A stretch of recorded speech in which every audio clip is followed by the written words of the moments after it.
Welcome to Late Night Explainer. Settle in. Let your shoulders come down from wherever they have been holding themselves all day. There is nothing left to do tonight, nothing to solve, nothing to remember. You can let the weight of the day slide off you like a coat you no longer need to wear. Just breathe slowly and let the sound of this voice be the only thing you have to follow. And even that you may follow loosely, the way you might watch a candle flame without really watching it. For 300 years, the richest power in Northern Europe had no king. It had no capital city written into any law. It had no constitution, no founding charter, no single document you could point to and say, "Here, this is the thing that made it real." It had no standing army, and its deadliest weapon was not a sword, or a fleet, or a fortress. Its deadliest weapon was, of all things, the simple refusal to trade with you. Hold that for a moment, in the quiet. A power that ruled the cold seas of the north for 3 centuries, that grew so wealthy its merchants dressed kings in furs and fed half of Europe its fish. And yet, if you went looking for it the way you would look for a country, you would find nothing. No throne, no crown, no borders drawn on a map in a steady line. You would find instead a scattering of towns around 2 grey seas, each one going about its own business, and somehow together they became one of the great commercial forces of the medieval world. This is the story of the Hanseatic League, and tonight, slowly, with nowhere to be and nothing to rush toward, we are going to walk into it together all the way in. If you find these slow journeys help carry you off to sleep, I would love to know where in the world you are listening from tonight. Leave it in the comments if you feel moved to, sometime tomorrow when the morning is bright and you remember. And if you are new here, you are very welcome to stay. A soft tap of the subscribe button keeps these long, quiet stories coming. But for now, none of that matters. For now, there is only the story and the dark and the slow pull of the tide somewhere far to the north. Let me give you the puzzle first, gently, because the whole story is really the unfolding of this one strange thing. Imagine a power with no government. Not a weak government. No government at all. No president. No parliament that could pass a binding law. No tax collector who could make you pay. No general who could order you to march. Now imagine that this power, this thing with no center and no head, somehow ruled the trade of an entire region of Europe for the length of time that separates us from the founding of some of our oldest nations. How? How do you rule anything without the power to command? That is the question that sits at the very heart of this story, and it is the question we will answer slowly over the hours ahead. So keep it in the back of your mind, the way you would keep a small light burning in a far window. It had no army, so how did it rule? The answer, when it comes, is almost too quiet to seem dangerous.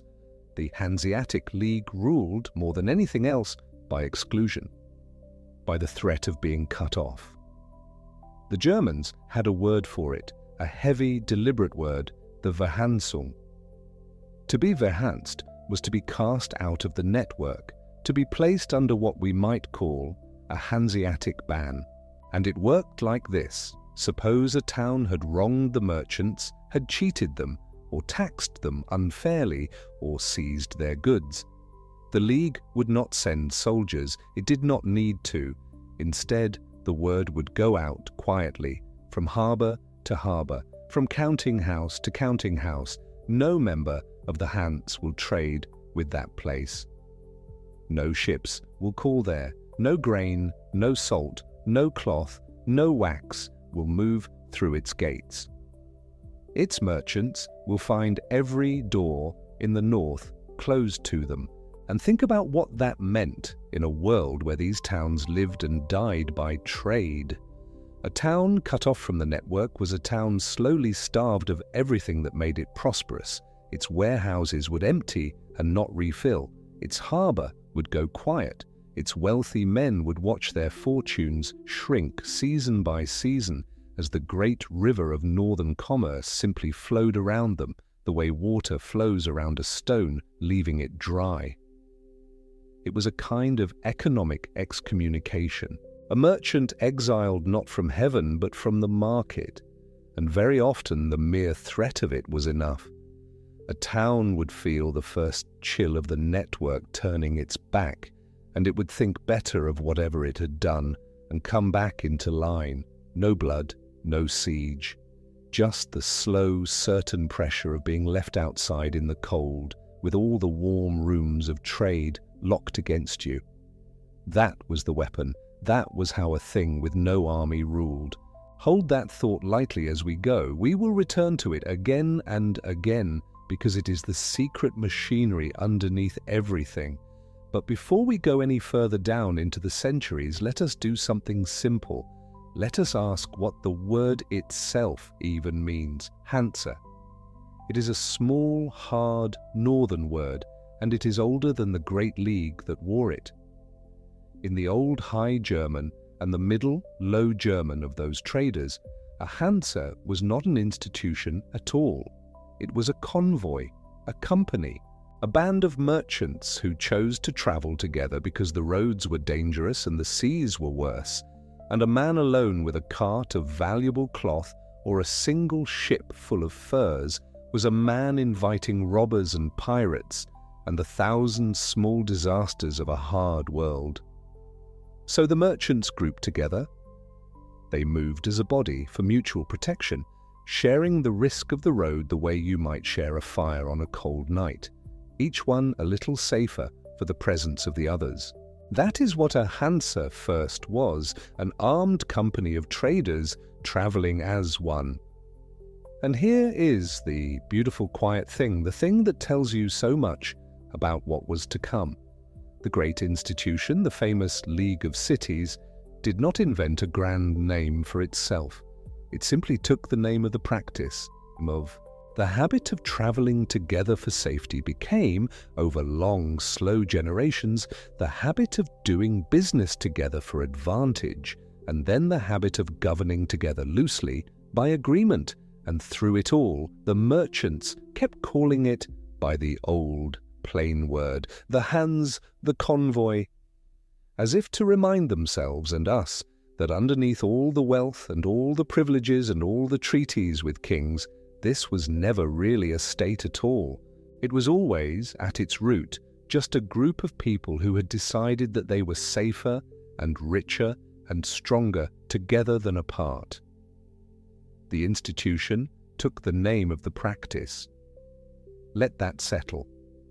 There is something in it that feels true about a great many human things, and because it grew this way, from a habit rather than from a decision, you will look in vain for the moment it began. This is one of the strangest and most lovely facts about the whole story, and it is worth lingering on here in the dark where there is no hurry. The Hanseatic League has no birthday, there is no founder whose statue you could put up in a square, there is no founding document you could frame and hang on a wall. There was no morning on which a group of men sat down, signed their names, and declared that a league now existed where none had existed the day before.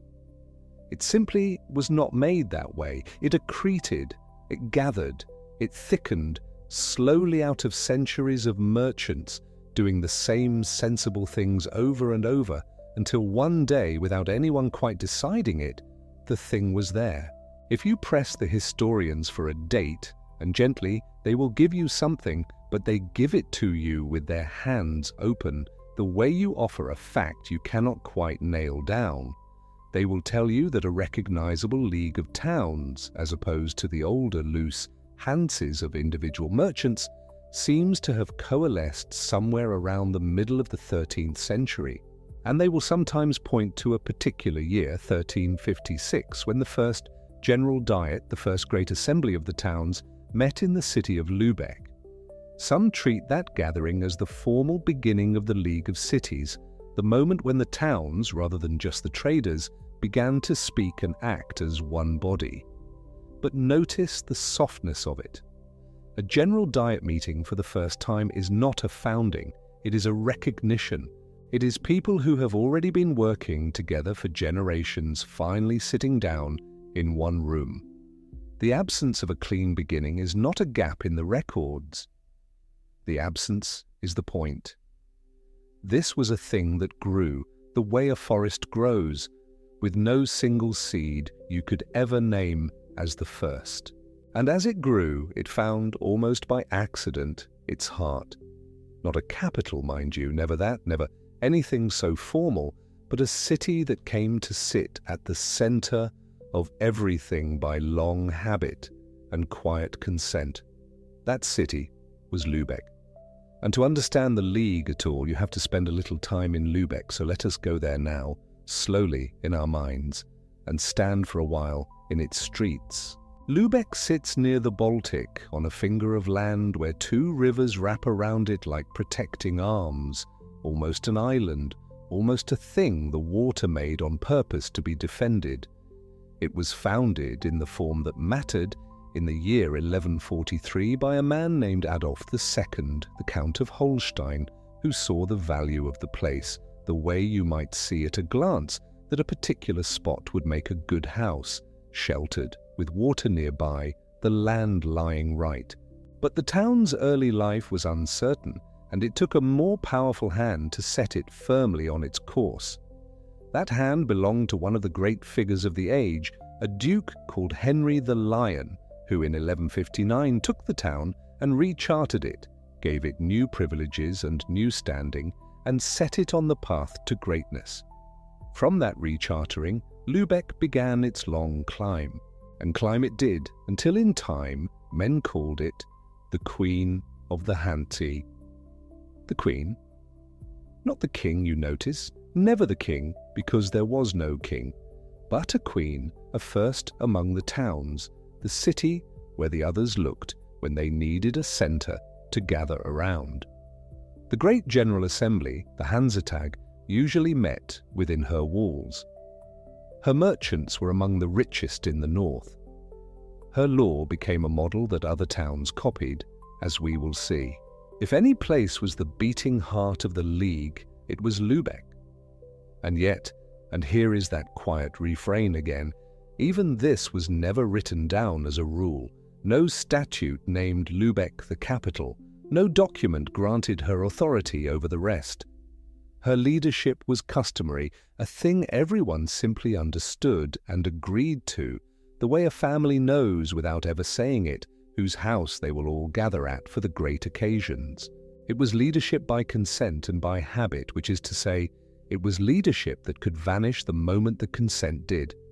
The Queen ruled because the others let her, and not one moment longer than that.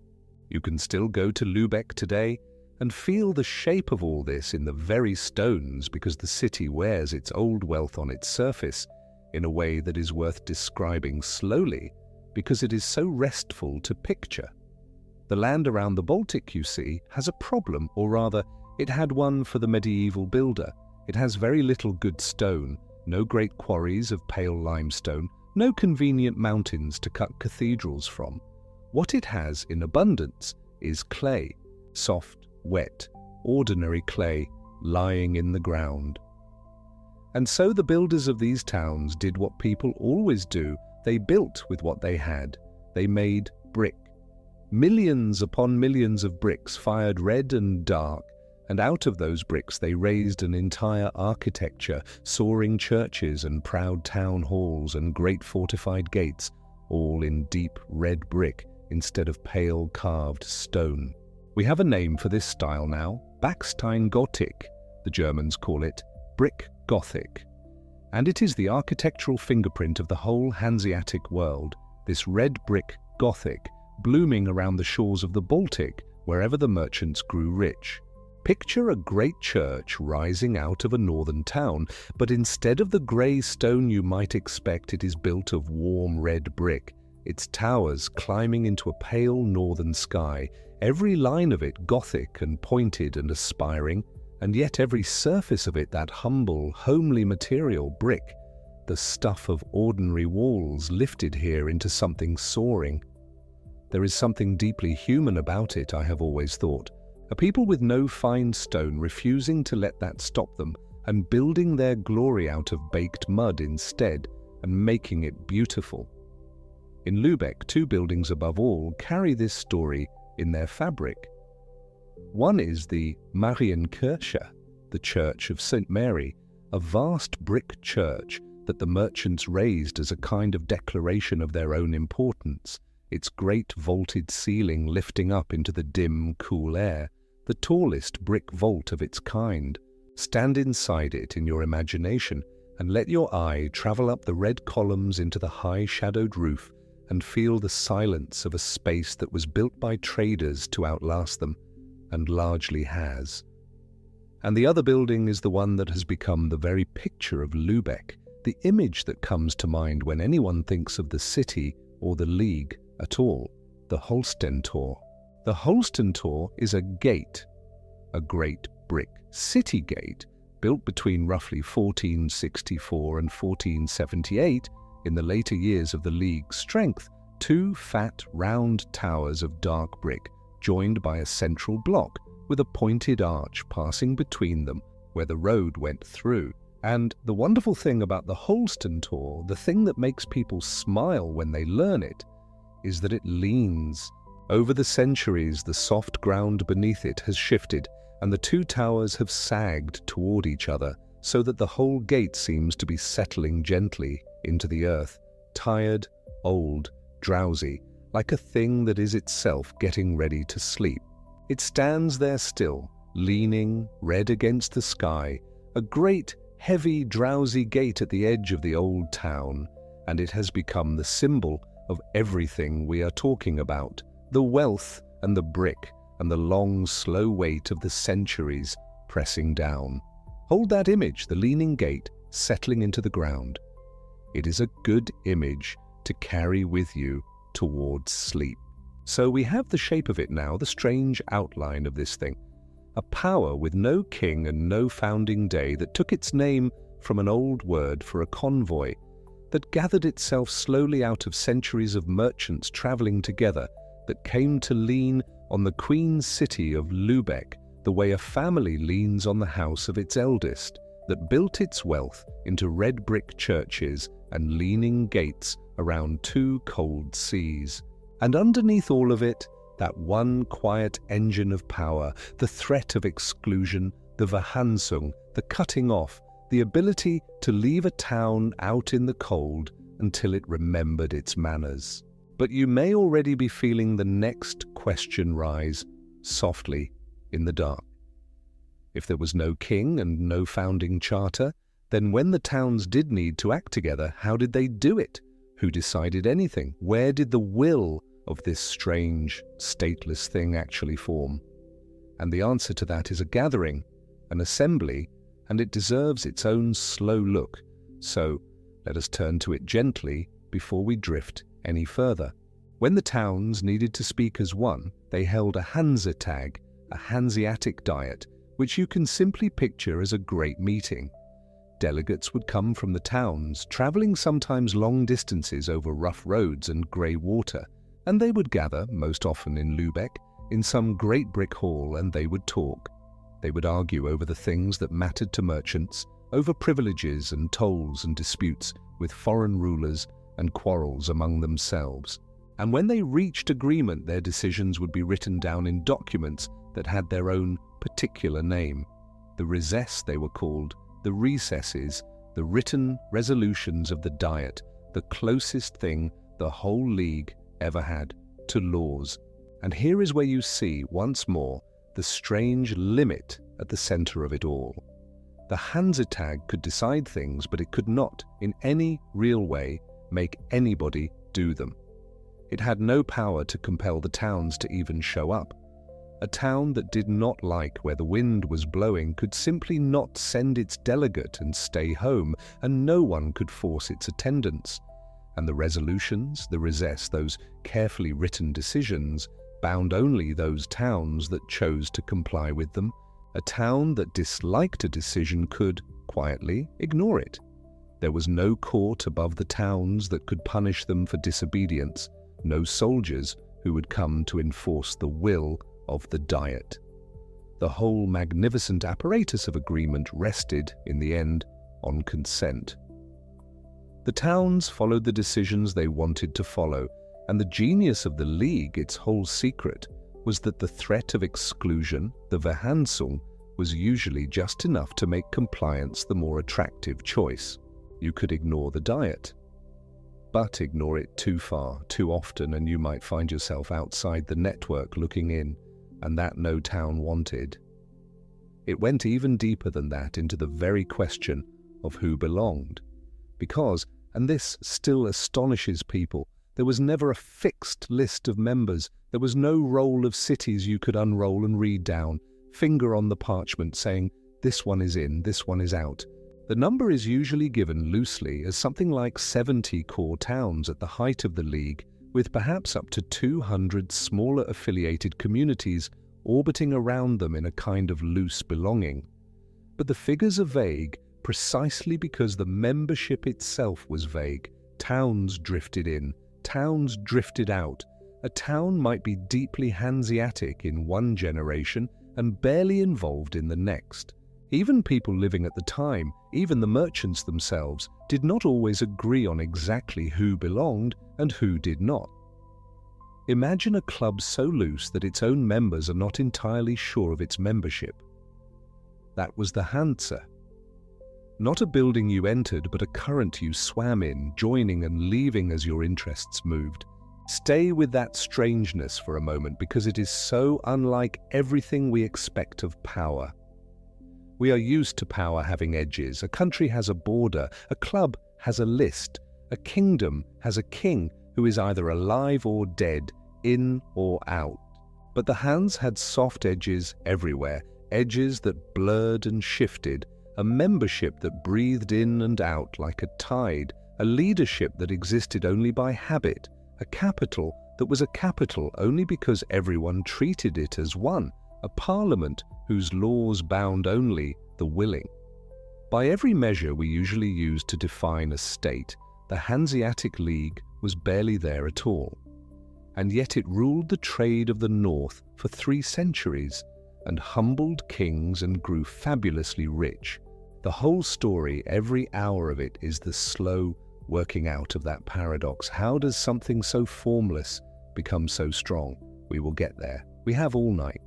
The answer, when it comes, will be made of fish and salt and timber and furs, of broad-bellied wooden ships crossing grey water, of fortified trading posts in foreign cities where German merchants lived like monks behind their own walls, of a single treaty in which a league of traders dictated terms to a king.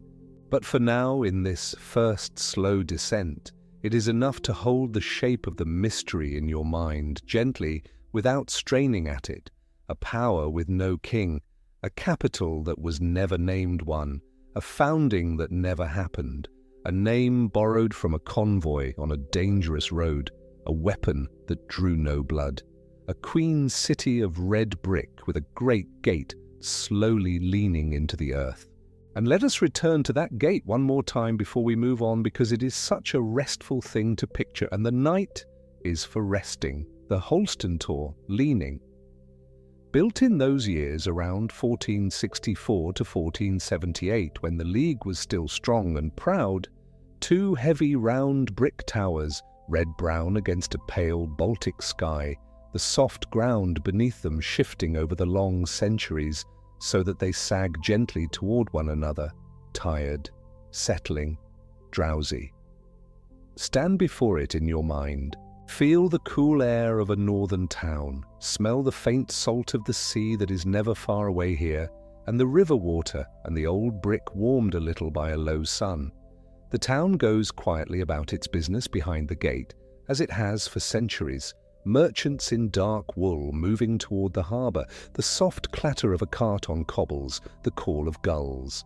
And the great gate leans and settles and seems almost to breathe out, the way you are breathing out now, letting the day go. This is where the Hansa comes from, not from a battle, not from a king's decree, not from a single founding hour, but from this, from towns like Lübeck, from merchants who traveled together because it was safer, who found over slow generations that they were stronger as a network than as scattered men, who built their wealth into red brick and their power into nothing more than the patient, terrible willingness to leave a troublemaker out in the cold. From here, from the Leaning Gate and the Brick Church and the Queen City near the Grey Sea, the network spread out along the coasts, east toward the firs of distant Russia, west toward the wool wharves of London, north toward the cold fishing grounds. And it began quietly, without ever quite deciding to rule. How it did that, what it traded, what it ate, the strange fortified houses it kept in foreign lands, the king it forced to his knees, and the slow, sad way it finally faded from the world, all of that lies ahead of us in the long, calm hours of the night. There is no need to reach for any of it now. It will come to you slowly, in its own time, the way sleep comes, not all at once, but gradually, gently, while you are looking the other way.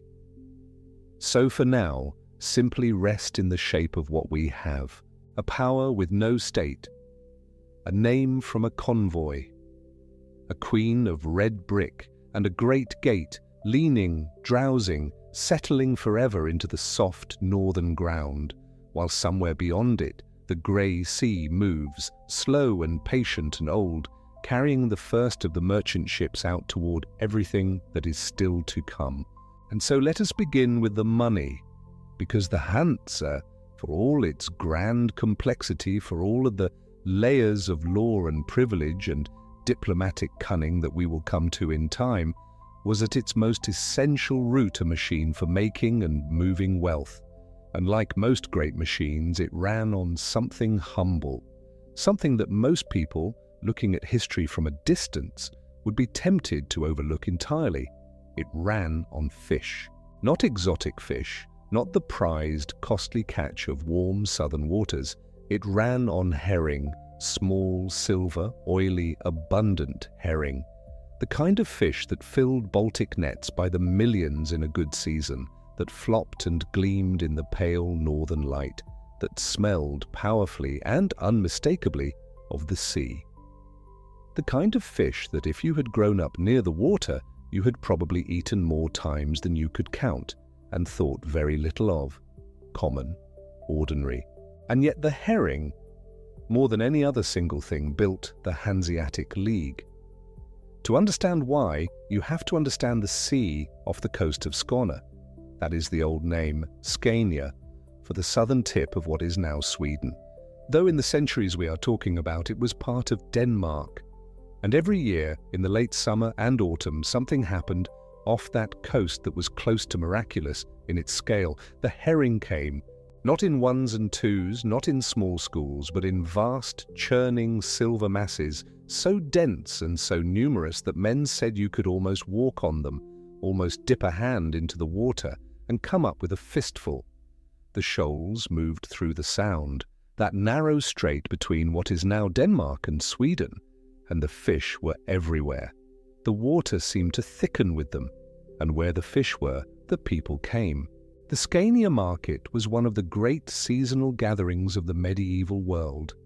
Merchants, fishermen, traders, and workers from all across northern Europe converged on the beaches of Scania every year, setting up their stalls and their booths, their tents, and their barrels along the shore. The fish were caught, hauled up onto the beach in nets so heavy that men strained under them, and then the real work began immediately, because herring spoils quickly.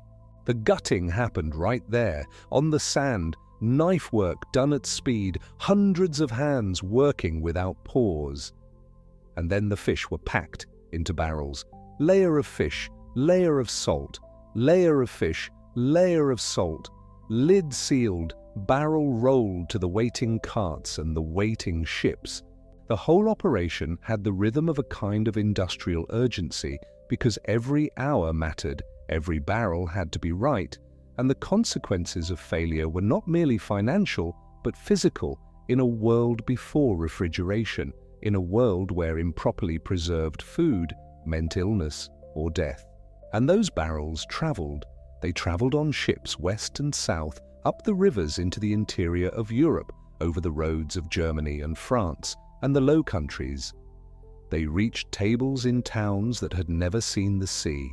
They fed monks in their monasteries, workers in their towns, merchants in their counting houses, soldiers in their barracks. Herring was cheap protein.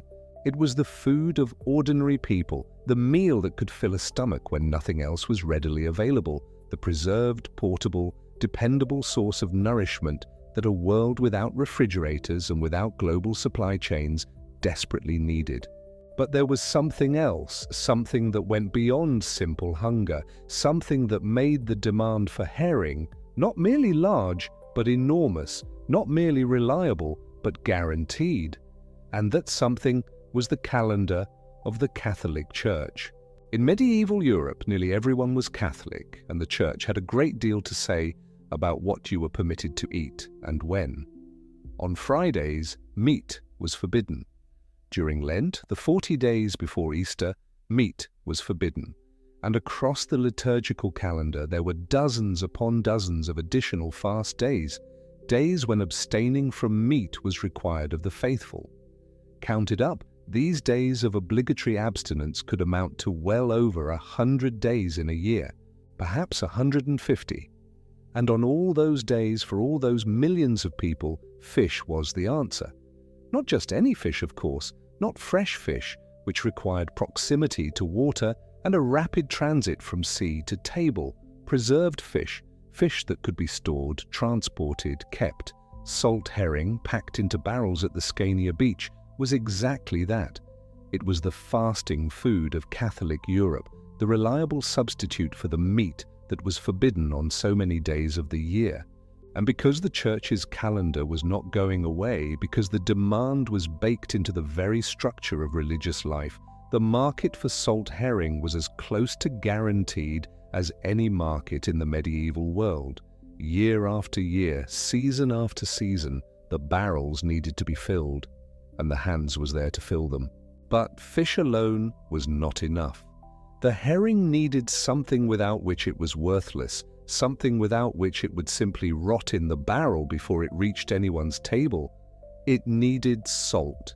Salt, the plain, white, commonplace mineral that we shake onto food without a second thought, that we buy in small cartons for very little money, that we almost never consider as a strategic resource or a source of wealth or power.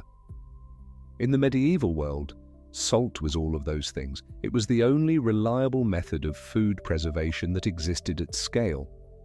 Without salt, the herring catch of Scania was not a commercial treasure. It was a pile of rotting fish on a beach. With salt, it became currency, it became wealth, it became the engine of an empire of trade.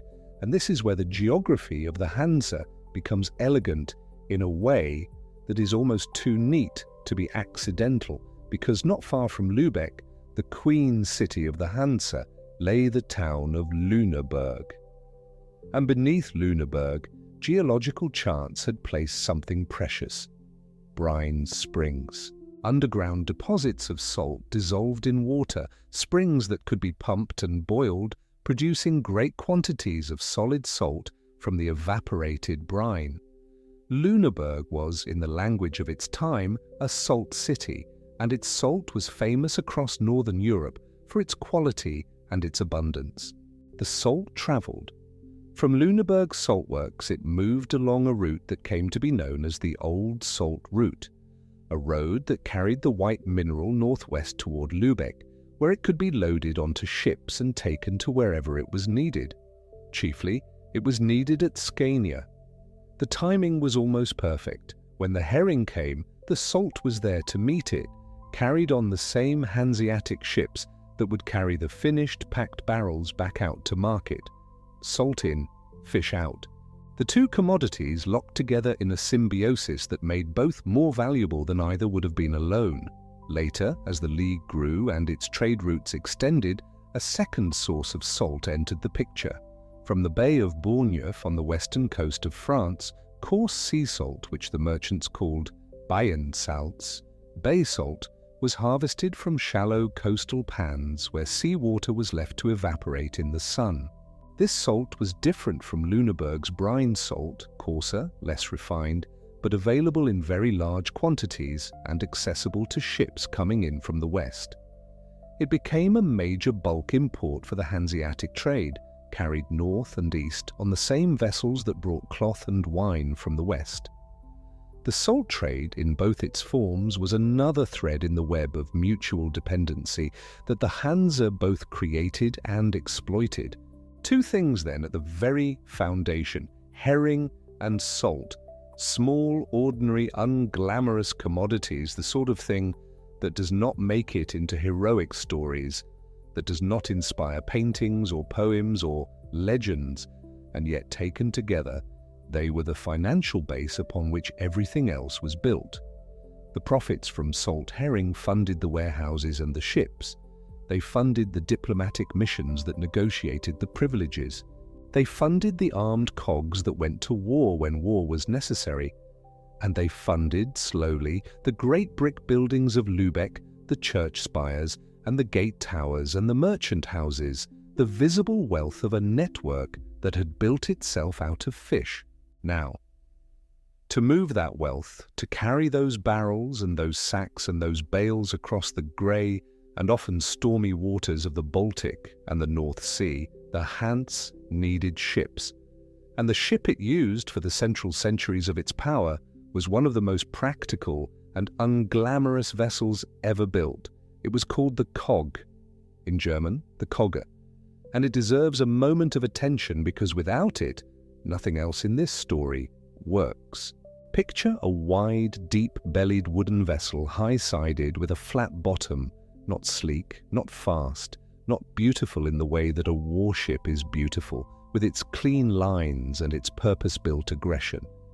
The Cog was built for capacity, not speed. Its hull was deep and broad, shaped to hold as much as possible, to carry bulk cargo without tipping, to sit low in the water when loaded and high when empty. It was rigged with a single mast and a single large square sail, simple to manage in open water, practical in the way that a good tool is practical, designed for the work it had to do, not for anything more. What made the Cog genuinely revolutionary, though, was something that sounds almost too simple to matter. It had a stern-mounted rudder, a single hinged blade at the back of the ship, controlled by a tiller that could be turned to steer the vessel through the water. This had not always been the case. Earlier ships had been steered by side-mounted oars, which worked reasonably well in calm water but were much harder to manage in rough seas, and which limited the size and weight a ship could carry while remaining steerable.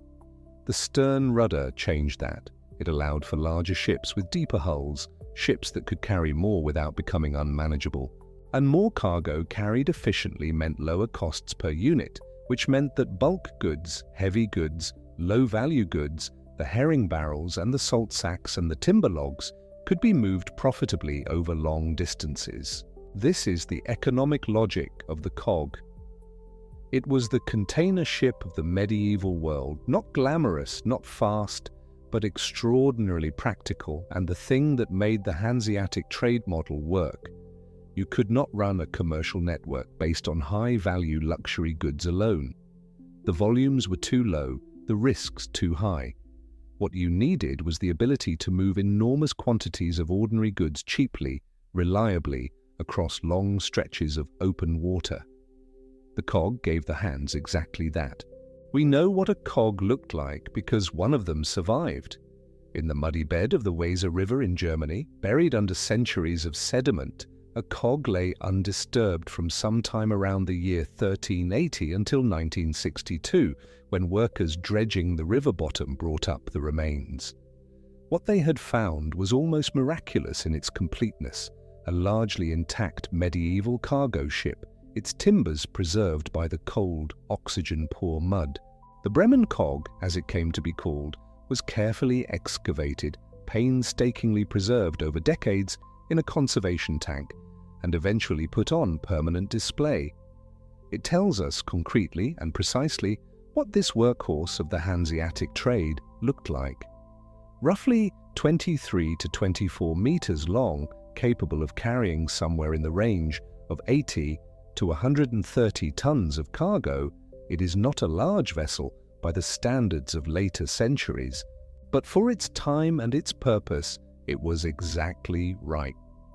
Imagine it loaded, the hold full of salt barrels or herring barrels or bolts of cloth or sacks of grain, the single square sail pulling against the Baltic wind, the flat bottom running shallow over the sandbanks at the mouth of a tidal harbour, able to beach in ways a deeper-keeled ship could not. A handful of men managing the lines and the tiller, the wide grey cold water of the Baltic, stretching ahead, and somewhere beyond it, a destination, a Hanseatic town, a waiting warehouse, a buyer with silver. And the goods that filled those holds were not only herring and salt. The Hanseatic trade ran along a great east-west axis, and the things that flowed along it were as varied as the lands that produced them.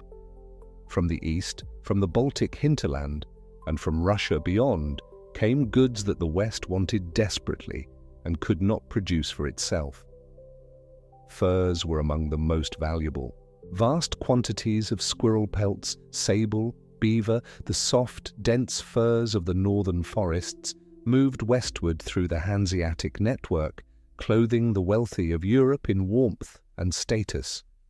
The market for fine fur was enormous because in a world without central heating, in draughty stone castles and merchant houses with open fires, warmth mattered, and for those who could afford it, warmth and elegance came from the forests of Russia.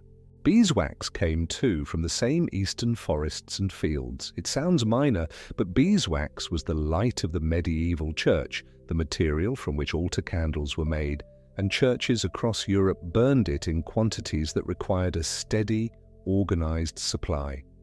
Like herring and its Catholic fast-day market, beeswax had a guaranteed demand baked into the religious infrastructure of European life. Every cathedral, every monastery, every parish church needed candles, and the candles needed wax, and the wax came east on Hanseatic ships through Novgorod and out across the Baltic. Honey came too, sweetener, and the basis for mead, a luxury that travelled well. From the same eastern regions came timber, great quantities of it. The old-growth forests of the Baltic hinterland, of Poland and Lithuania, and the lands around the Eastern Sea produced timber in sizes and qualities that Western Europe increasingly could not source locally. Oak for shipbuilding, pine for masts and planking, the long straight timbers that a cog or a larger vessel needed for its keel and its ribs.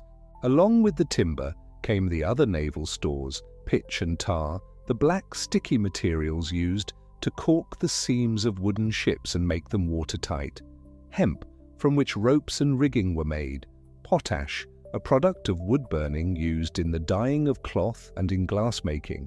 These things, the timber and the pitch and the tar and the hemp and the potash, were not glamorous cargo, but they were strategic. Without them, you could not build a ship. Without ships, your navy was nothing. Without a navy, your kingdom was vulnerable. The Hans, by controlling the supply of these materials from the east, held a kind of quiet leverage over the maritime power of nearly every kingdom in northern Europe. And Baltic rye came too, enormous quantities of grain shipped west to feed the growing, urbanizing populations of the Low Countries and Western Europe. The Weser River, draining the agricultural heartland of Poland, carried grain down to Danzig, which the Poles called Dansk, and from Danzig it went west on Hanseatic ships. This grain trade would, in time, become one of the largest and most valuable flows of bulk goods in the entire network, a steady, massive transfer of calories from the east to feed the west. Moving the other way from west to east came different things. Cloth, above all, the fine woolens of Flanders, woven in cities like Bruges and Ghent from English wool, the great prestige textile of medieval Europe. And English cloth too, though the relationship between England and the Hanseatic merchants was, as we will come to see, complicated and not always peaceful. Wine came from France and the Rhineland, travelling north and east to tables that could not grow grapes. Salt came in both directions, Lüneburg salt going to the herring grounds, and Bay of Bourgneuf salt coming north, the two streams of the same commodity crossing on the water. Manufactured goods of various kinds moved east, in exchange for the raw materials that came west. What you are looking at, if you step back from the specific cargoes and think about the shape of the thing, is a system of complementary exchange. The East produced raw materials in abundance: furs, timber, grain, wax, naval stores. The West produced finished goods and agricultural products that the East wanted: cloth, wine, salt. The Hanse sat in the middle, owning the ships, controlling the ports, holding the privileges that allowed them to trade in both directions at favorable rates. They were the connective tissue of a vast economic body, the intermediary without whom the exchange would have been far more difficult, far more costly, far more subject to the whims of local rulers and local tolls. And they organized themselves loosely with remarkable pragmatism. Because here is another thing about the Hanse that surprises people who expect institutions to look like institutions. The General Assembly of the League, the closest thing it had to a parliament, was not a standing body. It was not a council that met regularly on fixed dates in a fixed place and made binding decisions that everyone was required to follow. It was something much stranger and much more fragile. The Hanseatic, the Hanseatic Diet, as historians call it in English, came together irregularly when there was pressing business to discuss. Delegates from the member towns would travel to Lübeck usually, because Lübeck was the Queen City, the customary seat of these gatherings, though even that was custom rather than law. There was no legal requirement that Lübeck host the Diet, no binding rule that said so, just the accumulated weight of habit and the city's central position in the network. The delegates would meet, they would argue and negotiate, they would eventually reach agreements, and those agreements would be written down in documents called recess, a word we might translate as recesses or decisions, the written record of what had been resolved. And then the delegates would go home, and the recess would be sent out to the member towns, and those towns would read them, and some would comply and some would object, and some would simply ignore the parts they found inconvenient. And there was, in the most fundamental sense, nothing the Diet could do to force them, because the Hansa had no executive power. It had no enforcement mechanism beyond the tools we will come to later. The threat of exclusion, the weapon of the collective boycott. For towns that were not afraid of that threat, for towns whose local interests diverged sharply from what the Diet had decided, the recess were advisory documents dressed up as decisions. The Diet could not compel attendance. If a town found the journey too costly or the agenda too irrelevant to its immediate concerns, it simply sent no delegate. There were sessions of the Hanseatic at which crucial matters were decided by a fraction of the membership because the rest had not bothered to appear. This sounds chaotic, and in some ways it was. But it also reflects something real about what the Hanse was. Not a state with sovereignty over its members, but a voluntary network that worked because cooperation usually paid better than going it alone. The towns sent delegates and followed the Diet's decisions not because they were compelled to, but because most of the time the decisions made sense, and because the alternative, being cut off from the network, was genuinely bad for business. The Diet worked because belonging to the Hanse was valuable, and belonging to the Hanse was valuable because of the privileges, the rights and exemptions that the network had accumulated in foreign lands, rights that an individual town or an individual merchant could never have negotiated alone, but that the collective weight of the whole league could extract from reluctant kings. The membership itself was, in keeping with everything else about the Hanse, not cleanly defined. There was no register. There was no official roll of member towns that you could consult, no formal process by which a city declared itself in and received a certificate. The number usually given is something like 70 core towns, with perhaps 200 affiliated communities at the peak of the League's influence, but even contemporaries were sometimes uncertain about who exactly belonged and who did not. Towns drifted in and out of active participation. A city might contribute ships and delegates to one campaign and then, for decades afterward, be largely absent from the network's activities.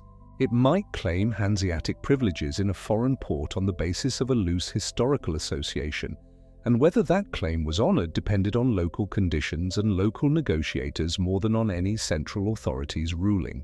This fuzziness, this deliberate or accidental vagueness about membership was not entirely a weakness. It was, in a way, a form of flexibility that a more rigidly defined institution could not have had. New towns could associate themselves with the network without requiring a formal vote or a charter amendment. Towns that had drifted away could drift back. The League could expand its geographic reach into new regions simply by acknowledging that the merchants of a particular place had long been trading on Hanseatic terms and were, for practical purposes, part of the family. The absence of hard borders meant that the Hanse could be many things in many places without the cost of administering the expansion. But it also meant that when the time came for the network to face real challenges, when it needed to act as a unit, to present a unified front, to compel its members to sacrifice short-term local interests for the long-term health of the whole, the absence of a binding authority was a genuine and serious problem. That problem lay in the future, though.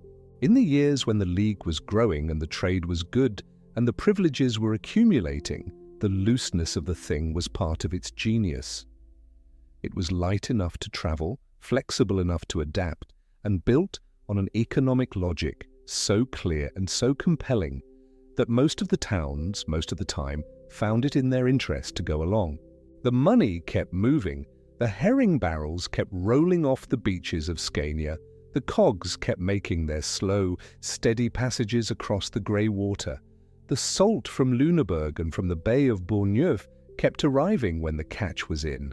The furs from Novgorod and the cloth from Bruges kept crossing in opposite directions on the same Hanseatic ships.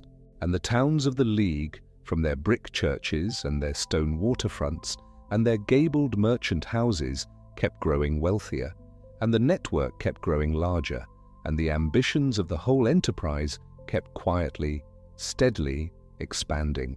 Rest here a moment with the image of it. A Baltic morning, the sky pale and wide, the water dark and cold. A cog riding low in the water, its single sail catching the wind off the Scanian coast, its hold packed with barrels sealed with salt and stamped with the mark of a Lübeck merchant house. The ship does not know it is part of an empire. The sailors do not think of themselves as agents of a great commercial power. They are simply doing the work, the same work that their fathers did and their grandfathers before them, running the same route between the fishing grounds and the waiting markets, carrying the ordinary, essential, unglamorous cargo that kept the whole northern world fed and clothed and supplied. And yet, in the aggregate, in the thousands of such voyages made every season over hundreds of years, in the slow accumulation of wealth and relationships and trust and privilege, something extraordinary had been built, something that had no name for itself in the beginning, that had no founding document and no single creator, but that was, by the time anyone stopped to look at it clearly, a power unlike anything the northern world had seen before. A power built on fish and salt and flat-bottomed wooden ships. And still in the long, quiet night ahead of us, we have barely begun to understand how it worked. And so we turn from the open water, from the cog riding low on the Baltic swell, from the barrels of salted herring stacked in the dark hold, and we step ashore.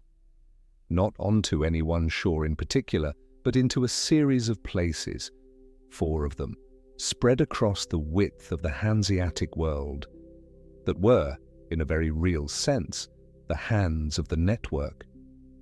The fingers it extended into foreign lands, the places where the whole abstract idea of a league without a constitution and a power without a king became something you could walk into, something with walls and gates and rules, and the smell of wet rope and candle wax and smoked fish.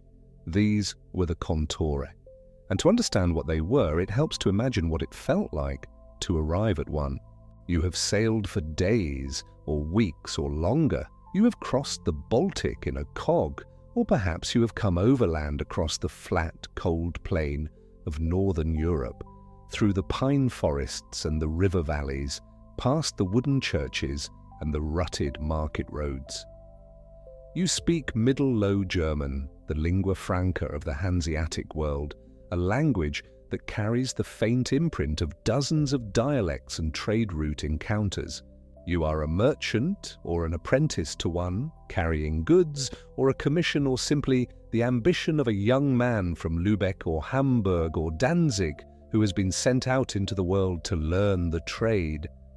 And now you arrive at the gates of the kontore. The gates are real gates, walls, or at minimum a well-defined perimeter, separating the Hanseatic enclave from the city around it. Inside, the buildings follow a familiar pattern: the warehouses at the ground level, heavy timbered and dry, the living quarters above, the common rooms for meals and assemblies, the chapel or access to a dedicated church, the counting house and the weighing room. Everything within those walls is governed not by the law of the surrounding city or kingdom, but by the shra, the kontore's own statutes, its internal constitution, its rules for trade and conduct and discipline. You are, in a very specific legal sense, still living under the Hanseatic world, even though you are standing in Novgorod, or Bergen, or London, or Bruges. The wall is a kind of portable sovereignty, a bubble of Hanseatic order maintained in the middle of someone else's country. This was the genius of the kontore system, and it was also its greatest vulnerability. But we will come to that. First, let us walk through each of the 4 great kontore in turn, because each one was its own world, its own character, its own story embedded inside the larger story of the League. We begin in the east, at the furthest reach of the network, where the known world of the Baltic gave way to something older and stranger and colder still. We begin at the Peterhof in Novgorod. Novgorod in the 12th and 13th centuries was one of the great cities of the medieval world, larger at its height than many Western European capitals, a city of wooden streets and onion-domed churches, and a merchant republic governed by its own assembly, the Vetch, which gave ordinary citizens and great boyar families alike a voice in the city's affairs. It sat on the Weser River between Lake Ladoga and the open trade routes of the Russian interior, and through it flowed the commerce of an entire continent's worth of forest and river. The furs of the deep taiga, the beeswax from hives tended by Russian peasants across vast distances, the honey that sweetened the tables of Western Europe, the amber, the hides, the hemp. Novgorod was the door through which the riches of a world the German merchants would never directly see came pouring westward. The Hanseatic enclave in Novgorod was called the Peterhof, the court of St. Peter, named for the church of St. Peter that stood at its centre, which served both as a place of worship and, in the practical and intertwined manner of the medieval world, as a storage space for the most valuable goods and documents. The church vault was the safe, the altar was the bond of trust, and the services were attended by men whose minds were as much on the contents of the wax cargo in the storeroom as on the liturgy. Life at the Peterhof was governed by a document called the Novgorod Shra, and the Shra was, above all else, a document about discipline. The merchants who lived and worked at the Peterhof were not visitors to Novgorod. They did not wander the city's markets freely, buy drinks in the local taverns, form friendships or romances with the Russian population around them. The Shra, revised and updated over the centuries, laid out the terms of residence with a specificity that bordered on the monastic. Merchants were to be locked in at night. Contact with the local population beyond the formal and tightly governed sphere of actual trade was strictly limited, partly for the practical reason that in a city where they were guests, operating under a complex web of treaty rights, any personal dispute or transgression that spilled out into the broader Novgorodian life could endanger the entire trading relationship, the privileges, the access, all of it. One man's brawl in a Novgorod street could cost the Peterhof its charter. And so the Shra held everyone inside, and inside meant inside. This monastic quality was not accidental.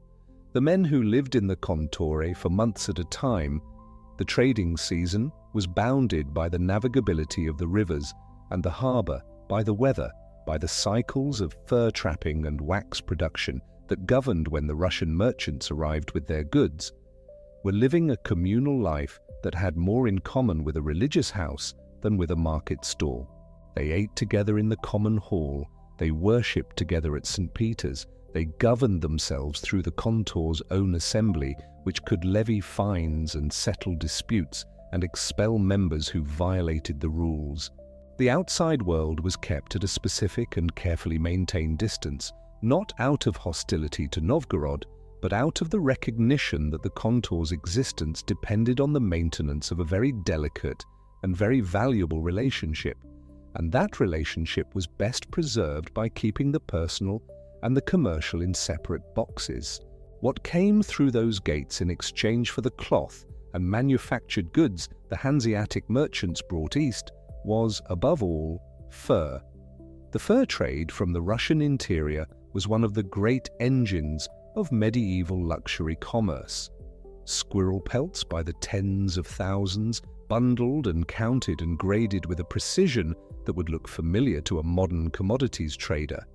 Sable, the most prized, worth extraordinary sums in the courts of Western Europe.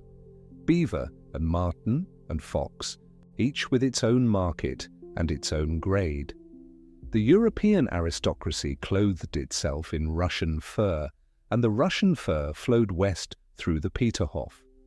Alongside it came beeswax, great quantities of it, in demand across the Catholic world for the making of church candles, every cathedral and parish church burning its way through the slow produced wax of Russian beekeeping, and the wax arriving at the Peterhof in great blocks and being weighed and traded and loaded onto the returning cogs.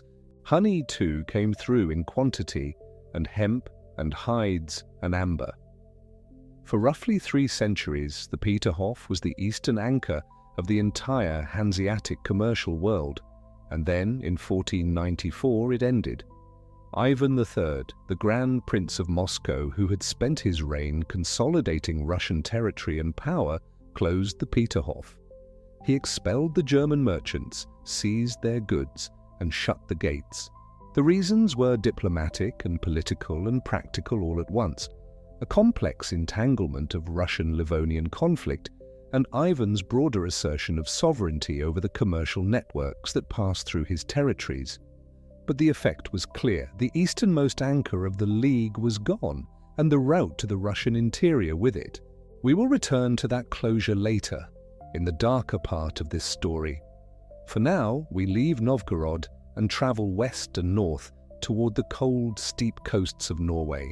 Bergen sits at the foot of 7 mountains at the end of a long fjord, and in the medieval world it was the natural centre of the Norwegian fish trade, specifically the trade in stockfish, which is cod, dried hard as wood in the cold, windy air of the Norwegian coast without salt, preserved by desiccation rather than brine. Stockfish was to Bergen what salted herring was to the Scanian shore, the central commodity around which an entire commercial world organized itself. Dried hard enough to last for years, light enough to carry cheaply, rich in protein, and perfect for the long fasting periods of the Catholic calendar, stockfish fed an enormous and reliable market stretching from the Baltic towns south to the German interior and beyond. The German merchants at Bergen called their quarter the Tyske Brygge, the German wharf, and it is known today simply as Bryggen, the wharf, a long row of wooden buildings fronting directly onto the harbour, each one a narrow, tall, stepped structure of timber, with warehouses at the base and living quarters and offices above, the buildings sharing walls and running back from the waterfront in long parallel rows, between which narrow alleys served as passages and workspaces. They are still there, those buildings, or rather the rebuildings of them, because the structures burned and were rebuilt, burned and rebuilt again many times over the centuries, always in the same pattern, always on the same footprint, the memory of the original form reproduced so faithfully each time that the UNESCO World Heritage designation the site now carries refers to one of the best preserved examples of a medieval Hanseatic wharf in the world. You can walk into those alleys today and feel, in the close wooden walls and the smell of the harbour behind you, something of what it was to be a young merchant apprentice arrived in Bergen for the first time. And if you were that young apprentice, your first experience of Bryggen was almost certainly not pleasant. The Bergen kontor had a tradition of initiating new arrivals, a hazing in the language of a later age, that was documented and customary and entirely tolerated as part of the culture of the place. In the Schutztüene, the assembly rooms of the kontor, where the merchant community gathered for meals and assemblies and governance, young apprentices who had come to Bergen to learn the trade were subjected to what can only be described as organized ordeals. Smoke. They were held in confined spaces while fires were built to produce great billows of choking, eye-stinging smoke. Mock beatings, the weight of the formal paddle or rod, applied with varying degrees of genuine force by their elders. Dunkings in the cold harbour water, which in Bergen, for much of the year, was cold enough to make the experience acutely memorable. There were other elements to the initiation, varying by period and recording, but the general shape of it was consistent. You entered the Bergen community through a threshold of physical unpleasantness that was simultaneously a kind of bonding, a demonstration that you could endure discomfort without complaint, and a marking of the moment when you crossed from outsider to insider.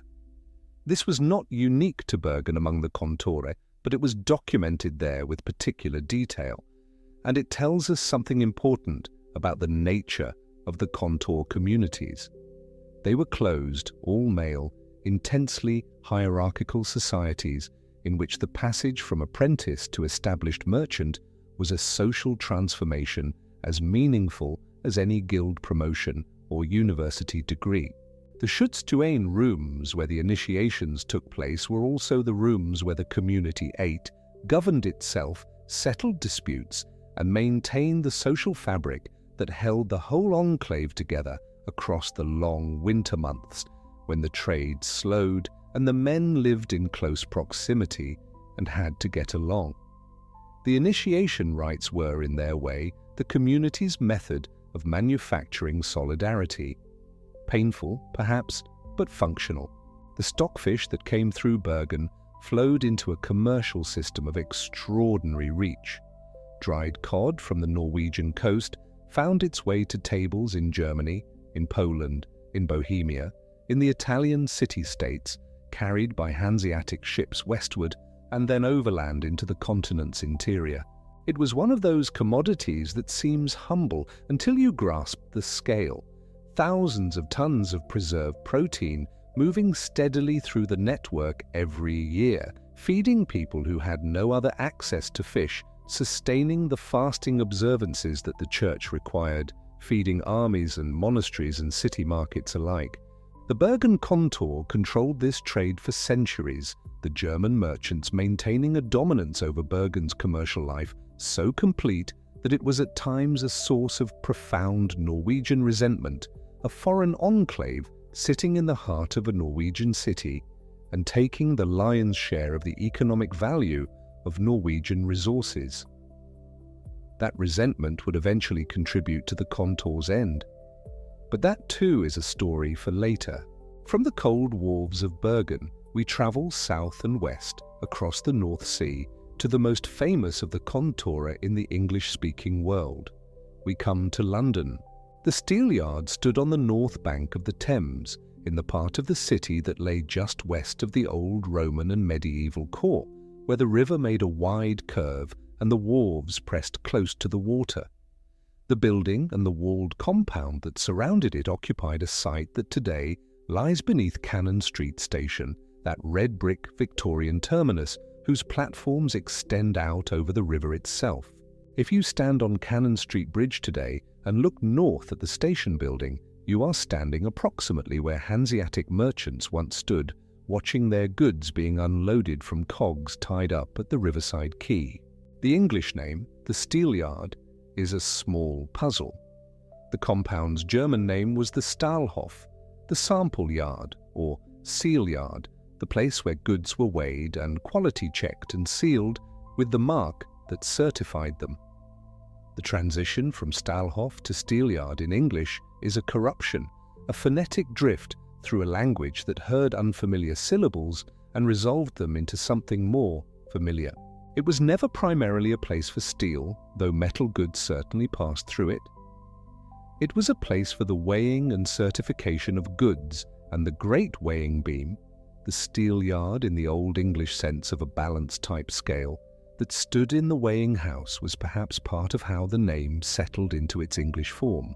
Inside the steel yard's walls, which enclosed a compound considerably larger than a single building, the German merchants lived and traded under conditions that gave them extraordinary advantages over their English competitors. The privileges negotiated by the Hanseatic League over the decades and centuries of their presence in England included tariff rates significantly lower than those charged to English merchants in their own country, a fact that English merchants found deeply, persistently galling.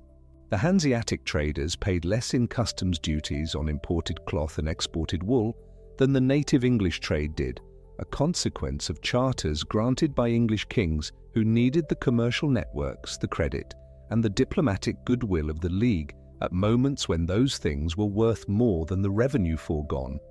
They had their own court within the compound, empowered to settle disputes among members under Hanseatic rules rather than English law. They had warehouses, residences, a garden. The compound was not merely a trading post, but a community, a small, self-governing German settlement in the middle of the English capital.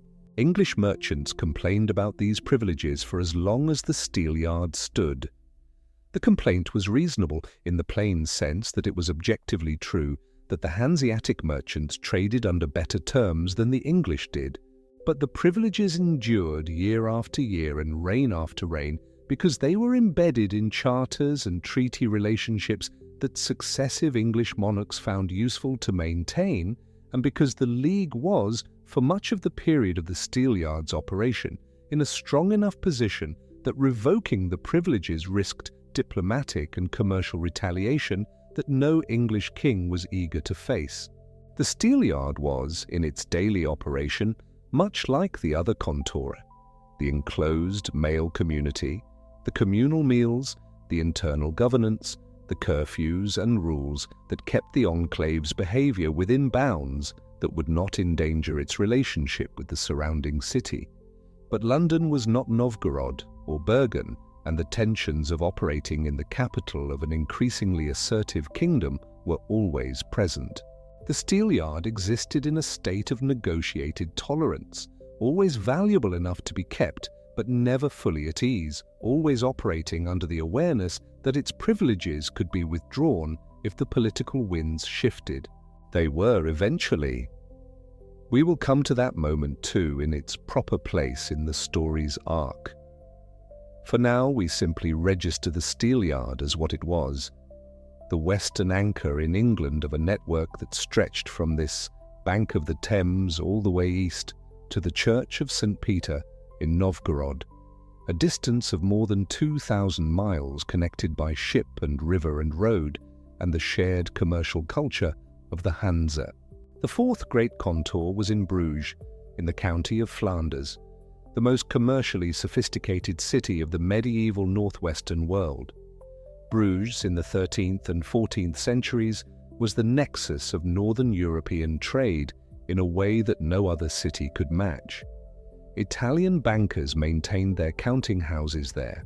English wool arrived, Flemish cloth of extraordinary quality left for markets across the continent. The great trading galleys of Venice and Genoa called at Bruges, bringing spices and silks and Mediterranean luxuries north.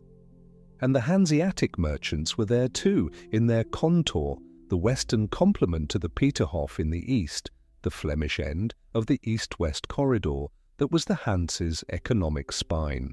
The Bruges kontor received the eastern goods, the furs and wax from Novgorod, the stockfish from Bergen, the Baltic grain and timber and naval stores from the eastern ports, and exchanged them for the finished cloth and manufactured goods of the west, which then made the return journey east. This was the fundamental rhythm of Hanseatic commerce: raw materials east to west, finished goods west to east, the cogs moving in both directions, the kontore at each end serving as the organizational nodes of the transaction. Bruges was the western node for a long and highly productive period. But Bruges had a vulnerability.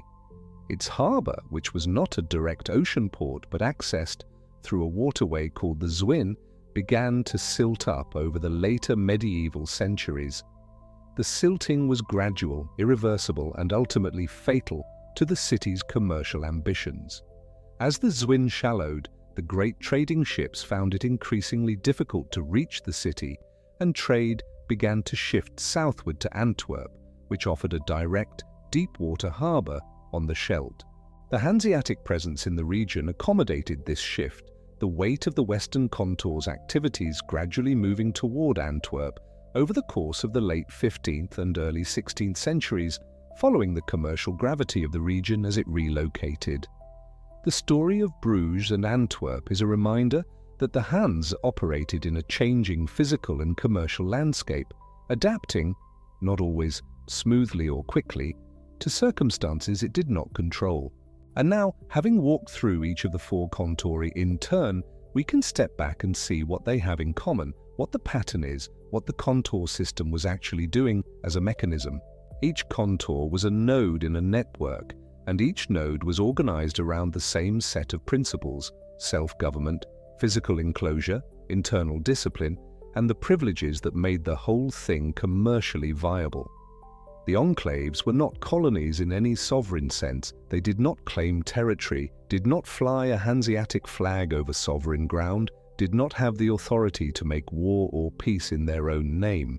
They were rather commercial embassies, outposts of a commercial culture operating within the legal framework of foreign states, their existence dependent on the goodwill, or more precisely, the negotiated self-interest of the rulers who had granted them their charters.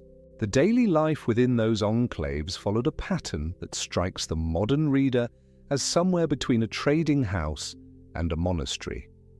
The communities were all male. Women did not live in the kontore, though they certainly participated in trade and commercial life in the Hanseatic towns of the home territory. Merchants and their apprentices lived communally, eating together, sleeping in shared dormitories or small shared rooms, governed by the Schra's rules about curfews and behavior and the maintenance of community standards. There were fines for violations, for fighting, for keeping unauthorized company, for breaking the curfews that required everyone to be inside by nightfall. The internal courts of the kontore were real courts with real authority over the community's members, and the penalties they could impose ranged from fines to expulsion, which was no small matter if you were a young merchant whose entire career was bound up in access to the kontor's trading network. The isolation was, from one angle, uncomfortable. Months spent inside walls, limited contact with the surrounding city, communal life with the same small group of men through the long Baltic or Norwegian winters. But from another angle, it was also the source of an intense community solidarity that was itself commercially valuable. The men who lived and worked in the kontore knew each other intimately. They knew who was reliable, who paid their debts, who kept their word, who could be trusted with a commission or a cargo or a credit arrangement. The closed community manufactured the trust that made complex commercial relationships possible across vast distances, and in a world without banks in the modern sense, without limited liability corporations, without legal frameworks for enforcing contracts across national boundaries, trust was not a soft social virtue, but a hard commercial necessity. It connects directly to how the Hanseatic merchants handled the inherent risks of long-distance trade. The sea was dangerous, ships sank, were wrecked, were captured by pirates, were delayed for weeks or months by weather. A merchant who put all his capital into a single cargo on a single ship was one storm away from ruin. The Hanseatic solution was distribution, not the formal, institutionalized financial instruments that would come later, but a practical, relationship-based system of spreading risk across multiple ventures. Merchants sent their goods in portions, a share of this cargo on this ship, another share on a different ship making the same route, the risk distributed so that no single disaster could be catastrophic. They formed partnerships for individual voyages, pooling capital and dividing profit and risk among 2 or 3 or 4 participants, a structure that resembled the commander partnerships of the Mediterranean world, though developed independently within the northern trade context. These arrangements were personal and reputational. Your partners needed to trust that you would account honestly for the cargo, that you would not misrepresent what had been lost or gained, that your word was your bond. The network and the enclosed community of the kontore and the social discipline of the shra all served to maintain the conditions under which that kind of trust could operate reliably. Now the privileges, we have mentioned them in passing. The tariff exemptions, the self-government, the freedom from certain tolls. But they deserve a slower examination because the privileges were, in the deepest sense, what the Hanseatic League actually was. There was no Hanseatic constitution, no founding treaty, no document in which the member towns pledged themselves to a common government.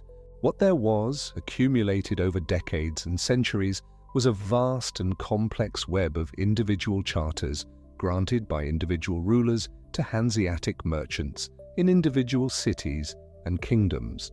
Each charter gave the merchants something they valued: lower customs rates, the right to maintain their own courts, protection from the local practice of strand law, the old customary right by which coastal communities could claim the cargo of wrecked ships as their own, a practice that was, from a merchant's perspective, legalized piracy that could strip a decade's investment from a single, unlucky voyage. These charters were the real constitution of the League, dispersed and decentralized, held in the archives of the kontore and the member towns, negotiated and renegotiated and defended over generations.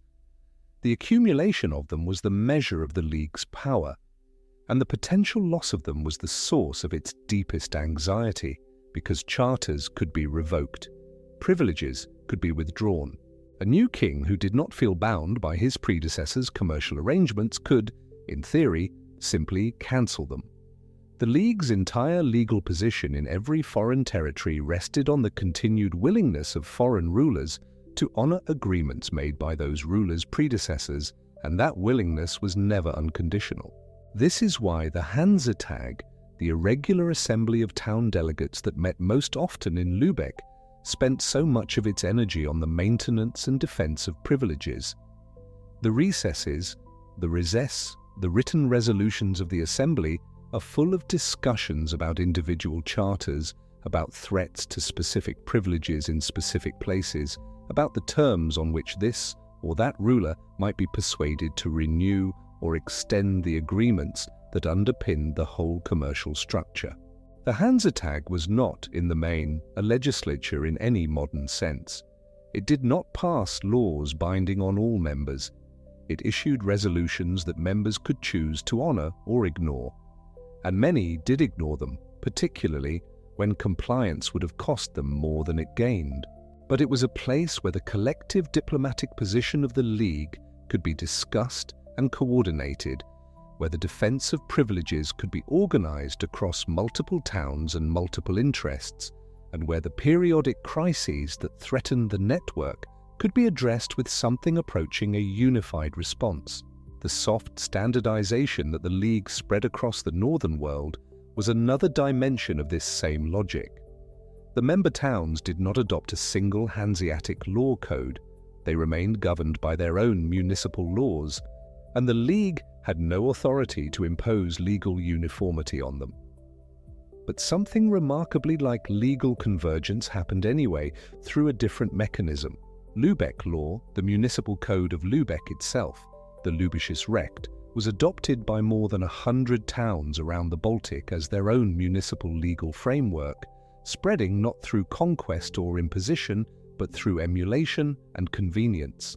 A merchant from Lübeck arriving in Reval or Riga or Stralsund found a legal environment that operated on principles familiar to him, that recognized the same categories of contract and debt and obligation, that gave him a working framework within which to do business without starting from scratch. Alongside this went a practical standardization of weights and measures, not perfectly uniform across the whole network, but converging enough that a merchant who had learned to work in one Hanseatic town could function in another without complete disorientation. And Middle Low German became the language of the whole commercial world, the tongue in which contracts were written and cargoes were inventoried and letters were sent between factors in Novgorod and their principals in Hamburg, the linguistic medium through which the network thought and communicated across a vast area of extraordinary linguistic diversity. This was soft power of a very effective kind, not imposed, not institutionalized, but spreading through use and convenience and the sheer practical advantage of having a common commercial language, a common legal template, a common understanding of how business was done. The grain trade deserves its own moment of attention because it was the eastern dimension of the Hanseatic network that is perhaps the least remembered today, and was, in its time, one of the most consequential. Danzig, the city known today as Gdansk, on the southern shore of the Baltic, at the mouth of the Vistula River, was one of the great Hanseatic cities, and the commerce that made it great was grain. Baltic rye, grown on the vast flat plains of Poland and the German East, was carried down the Vistula to Danzig, loaded onto Hanseatic cogs, and shipped west to feed the cities of the Low Countries and the Rhineland and beyond. Western Europe, particularly the densely urbanized Netherlands, was chronically dependent on imported grain to feed its population. Its own agricultural land, however intensively cultivated, could not keep pace with the number of mouths the cities contained. The Baltic grain trade was the solution to this problem, and Danzig was the funnel through which it passed. Year after year, the cogs moved west from Danzig, loaded with rye, and the return cargoes brought the cloth and manufactured goods that the eastern producers wanted in exchange. The scale of this trade was enormous, thousands of tons of grain moving annually through the Vistula estuary and across the Baltic, sustaining the urban populations of a significant portion of northwestern Europe.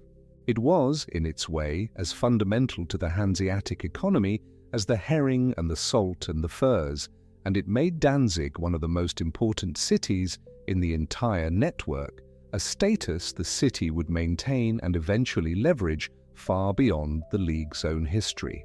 There is something to rest in here, in the middle of this long night's journey through the Hanseatic world. Take a moment with the image of it.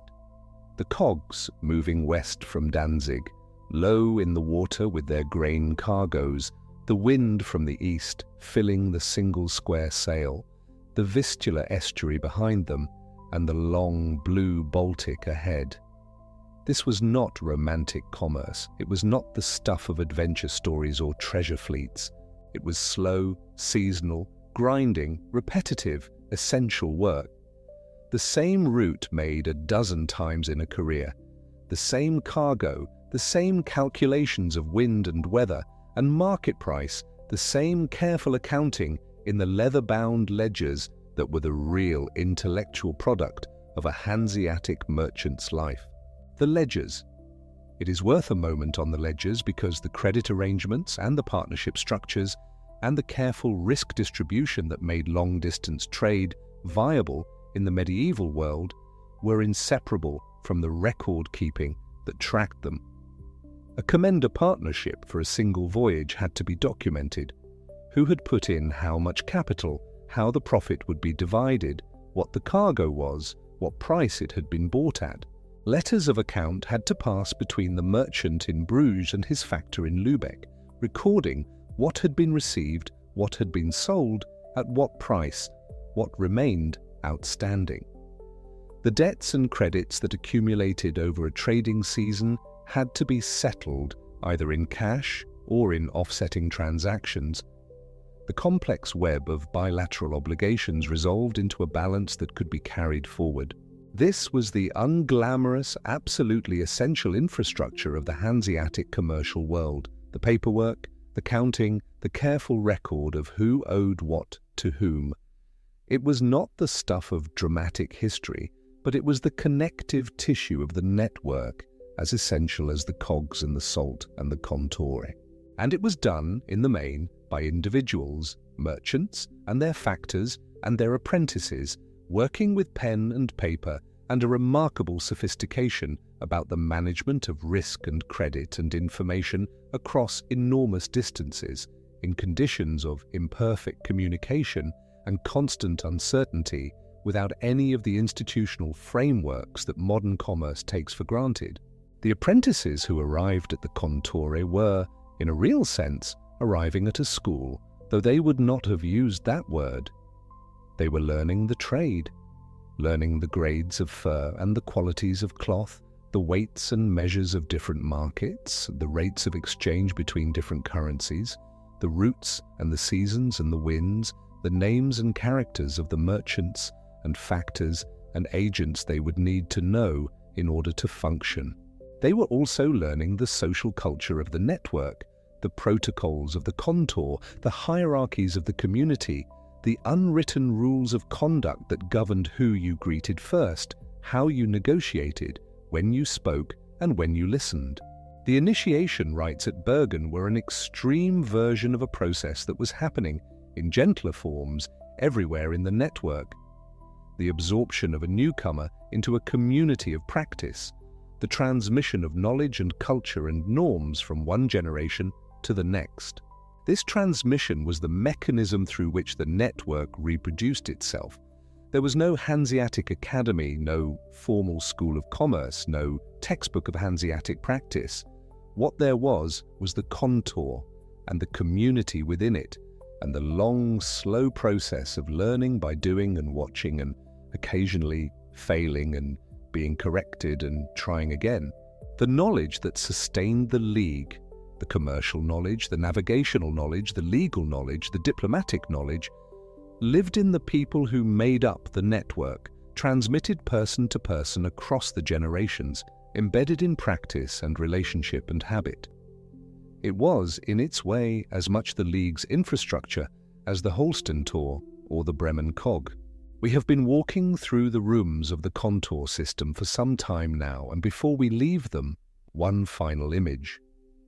Imagine the Steelyard in London on a winter morning, not the spectacular morning of drama or crisis, but an ordinary morning of the ordinary commercial year. The gates are open. The Thames moves dark and cold a few steps away, carrying the silt of the English Midlands toward the estuary. The weighing room is being prepared for the day's work, the great balance beam checked, the standard weights brought out from storage. In the warehouses, men are moving between the stacked bales of Flemish cloth and the barrels of Baltic goods that arrived with the last convoy. In the counting room, a clerk is writing a letter in Middle Low German to a principal in Hamburg reporting on the state of the English market, the prices, the availability of goods, the mood of the English merchants who have been pressing again for a review of the Hanseatic tariff advantages. The day is beginning. It is the same as yesterday and it will be the same as tomorrow, the slow, regular pulse of a system that has been running for generations and expects to keep running for generations more. That expectation was not unreasonable. The system had been running for a very long time, and it had survived crises before, and the men in the steelyard on that ordinary winter morning had no particular reason to believe that the world in which they operated was about to change in ways their system could not accommodate. They did not know what was coming. How could they? The changes that would unmake the Hanseatic world were not events that announced themselves clearly in advance.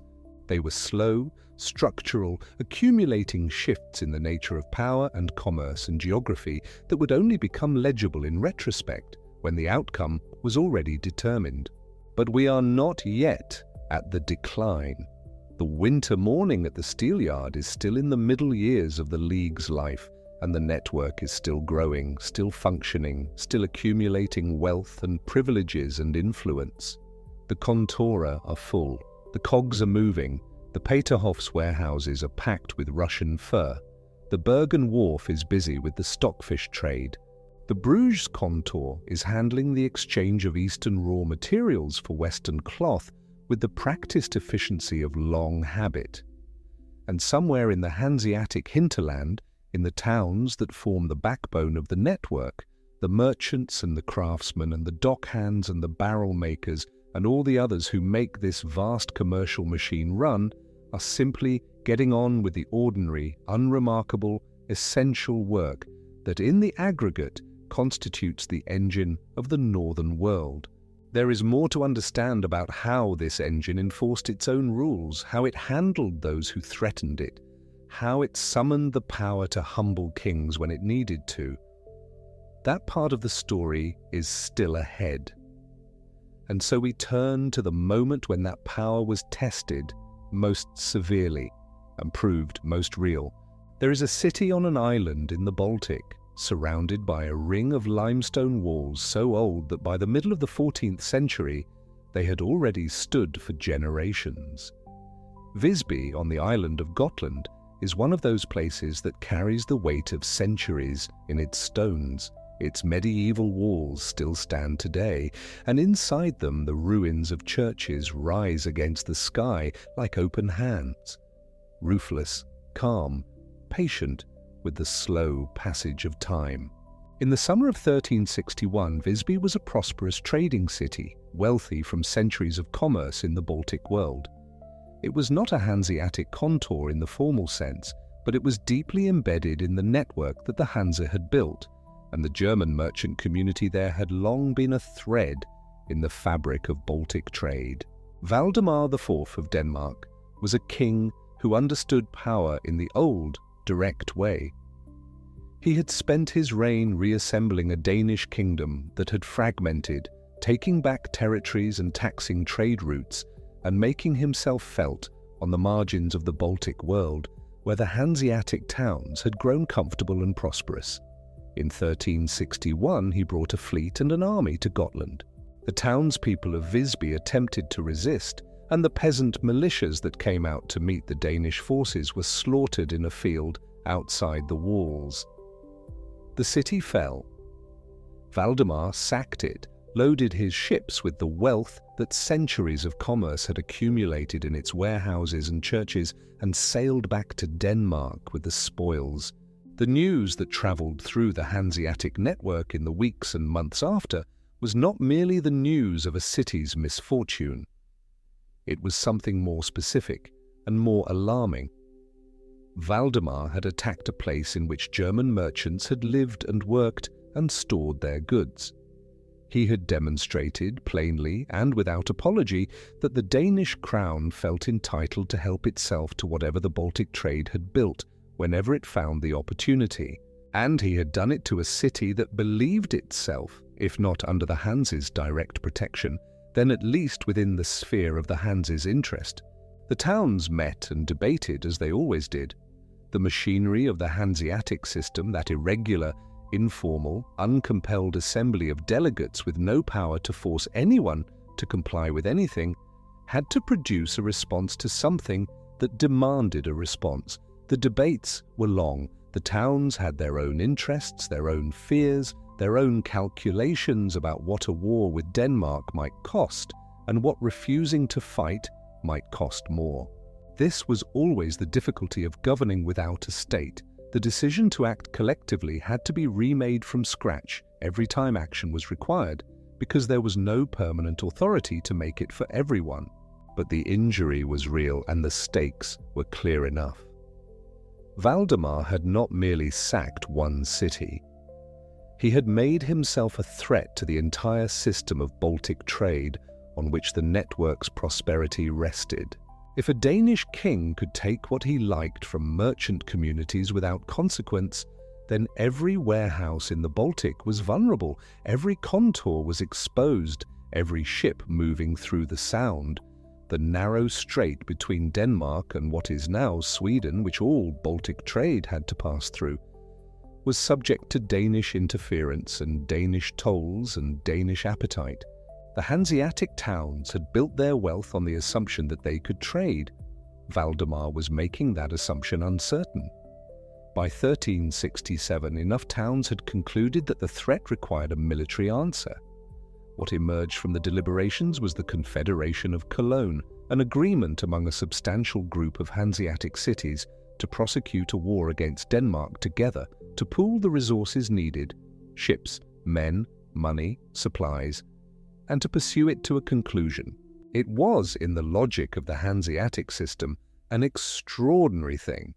This was a network with no standing army, no permanent fleet, no treasury, no head of state. When it decided to fight, it had to summon war out of the ordinary commercial machinery of the towns, arming the same cogs that normally carried herring and timber and fur, calling up the same urban militias that normally stood watch over city gates, asking merchants to fund a campaign that interrupted the very trade that funded everything. The armed cogs that went to war for the Hansa are worth pausing on for a moment. The cog was a cargo ship built for capacity and stability rather than speed or maneuverability. It was broad and deep and sat low enough in the water when laden that it could enter the tidal harbours and shallow river mouths that studded the Baltic and North Sea coasts. When a Hanseatic war required a fleet, these same ships were fitted with fighting platforms, wooden structures added at the bow and stern called castles, from which soldiers could shoot down onto the decks of enemy vessels. The stern-mounted rudder that made the cog so practical in a trading harbour also made it manoeuvrable enough in formation to work as a warship when needed. It was not elegant, and it was not purpose-built for battle, but it was what the Hansa had, and in sufficient numbers it was enough. The war went in the Hanse's favour. The combined forces of the confederated towns proved more than Valdemar could manage. Denmark's position was complicated by the political landscape of Scandinavia, where the Swedish crown and other interests were also in play. By 1370, Valdemar had no good options left, and he negotiated. The Treaty of Stralsund, signed in 1370, is the high watermark of the entire Hanseatic story. Read its terms slowly because they are remarkable. Denmark granted the Hanseatic towns a confirmation and expansion of their trading privileges in the Danish realm. The tariff exemptions, the rights of free passage, the protections that the Hansa had been accumulating for decades and that Valdemar's aggression had threatened. That part, significant as it was almost expected. It was what a defeated power conceded to a commercial network it had antagonized. But there was more. Denmark agreed to grant the Hansa a share, a genuine portion, of the customs revenues collected at the Sound. The strait between Denmark and Skåne was the single choke point through which all Baltic trade had to pass, and the tolls collected there were a meaningful source of royal income. The Hansa was to receive a portion of that income directly. A league of merchants was to be paid a royalty on the revenues of a kingdom, and then the term that has no real parallel anywhere in medieval European history. The Hanseatic towns were given, for a period, a right of influence over the succession to the Danish throne. If the Danish king died without an heir whose succession the Hans found satisfactory, the towns had a voice, something approaching a veto, over who would next sit on the Danish throne. A commercial network of merchant cities with no sovereign, no constitution, no permanent army was given a say in who would be king of Denmark. Lay that out in its plain dimensions. A group of northern market towns bound together by shared commercial interest and the informal machinery of a stateless network had so thoroughly defeated a kingdom in open war that the kingdom conceded not just trading rights, but a form of political influence over its own future. This is what the boycott's threat and the collective action model could produce when the network held together under pressure. This is what the Confederation of Cologne had bought. It is the moment when the argument that the Hanse was merely a merchants' association, a sophisticated guild, a trade club, an informal arrangement for mutual convenience, becomes hardest to sustain. What it was in 1370 was something that could make a king sign away a fragment of his crown's authority. Whether you call that a state or not, it was power. Real, consequential, historically unusual power exercised by an entity that had never appointed a king, never issued a constitution, never maintained a standing army, and never had a treasury. The Hanseatic peace that followed Stralsund was not merely the absence of war, it was a settlement of the northern commercial world on terms favourable to the network, and it lasted. The Baltic trade flowed. The sound tolls were collected and partly paid to the Hansa. The cogs returned to the work they were designed for, moving grain and timber and herring and cloth and fur along the routes that kept the northern economy running. But war creates problems even when you win it. The Danish campaigns had required the Hanse to permit, even to encourage, a class of operators who would become a problem of their own. The Vitalienbrüder, the Victual brothers, had their origins in the conflicts of the 1390s, when the Swedish crown was under siege and the Hansa and its allies needed a way to provision the besieged city of Stockholm. Privateers were hired to break through blockades and bring supplies, victuals, to the city under siege. Hence the name victuallers, provisioners, armed men at sea paid to fight and to carry goods through hostile waters. It was a practical solution to a practical problem. The difficulty with hiring armed men to operate at sea with letters of authorization is that the line between authorized privateers and unauthorized pirates is, in practice, thin. When the immediate conflict that justified their existence wound down, the Vitalienbrüder did not simply disband and return to honest occupations. They continued to operate in the Baltic and the North Sea, preying on merchant shipping without authorization, selling their captures, answering to no one. They were, in short, pirates, whatever their official origins had been. Among the figures associated with the Vitalienbrüder, the one whose name has survived most vividly is Klaus Störtebeker, though it is worth being honest about what that means.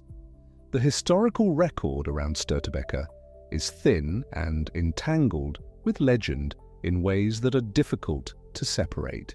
He appears in chronicles, he is mentioned in connection with the Brotherhood, and he is described as having been captured and executed at Hamburg around 1401. The rest, the size of his fleet, the character of his operations, the famous story that after his beheading he walked headless down the line of his men, belongs to the folklore that accumulates around pirates in every era.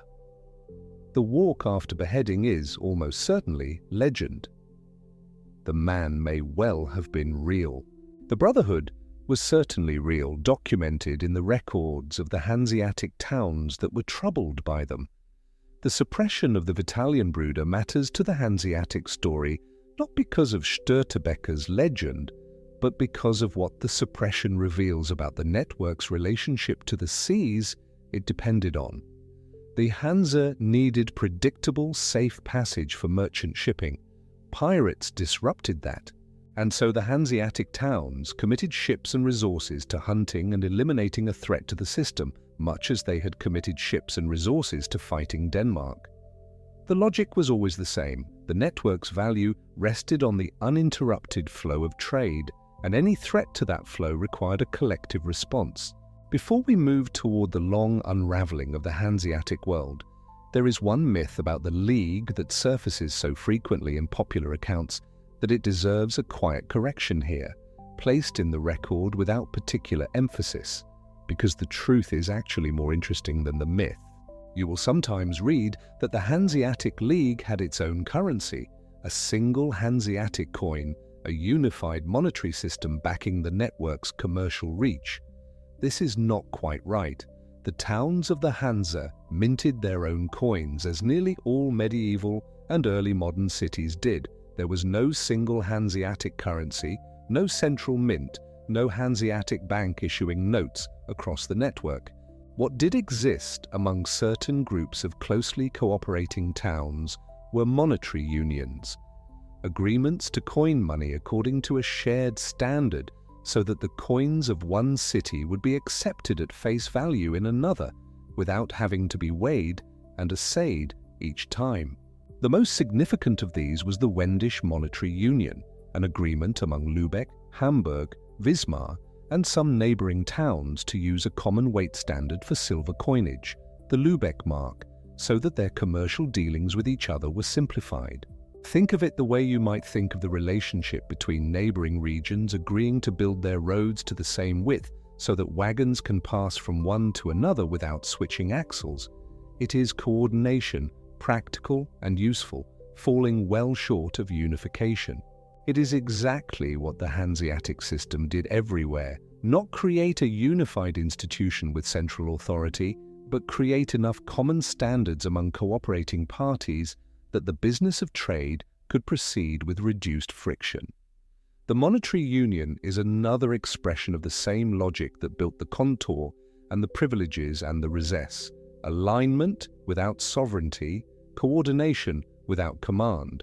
And that is the Hanse at its height, a network of perhaps 70 core cities and up to 200 affiliated communities, held together by shared commercial practices and a common threat response, anchored in 4 fortified trading posts from Novgorod to London, financed by herring and salt and timber and fur, carried by the broad-backed cog, governed by no one, enforced by the threat of exclusion, capable of defeating kingdoms in war and writing their own terms into peace treaties, standardized by Lübeck law and Middle Low German, and shared weights and measures, its architecture stamped in the red brick of the Holstentor and the soaring nave of the Marienkirche, and 100 other churches and town halls scattered across the Baltic plain.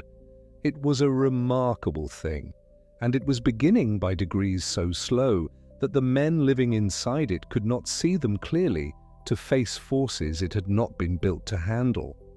The first sign was in the east. Ivan III, Grand Prince of Moscow, was engaged in the patient, systematic project of consolidating Russian lands under Muscovite authority. He understood that the Peterhof in Novgorod, that enclosed, rule-bound enclave of German merchants on the bank of the Volkhov, living under their Schra, trading in furs and wax and honey under the Church of St. Peter, represented a kind of foreign commercial sovereignty within his sphere.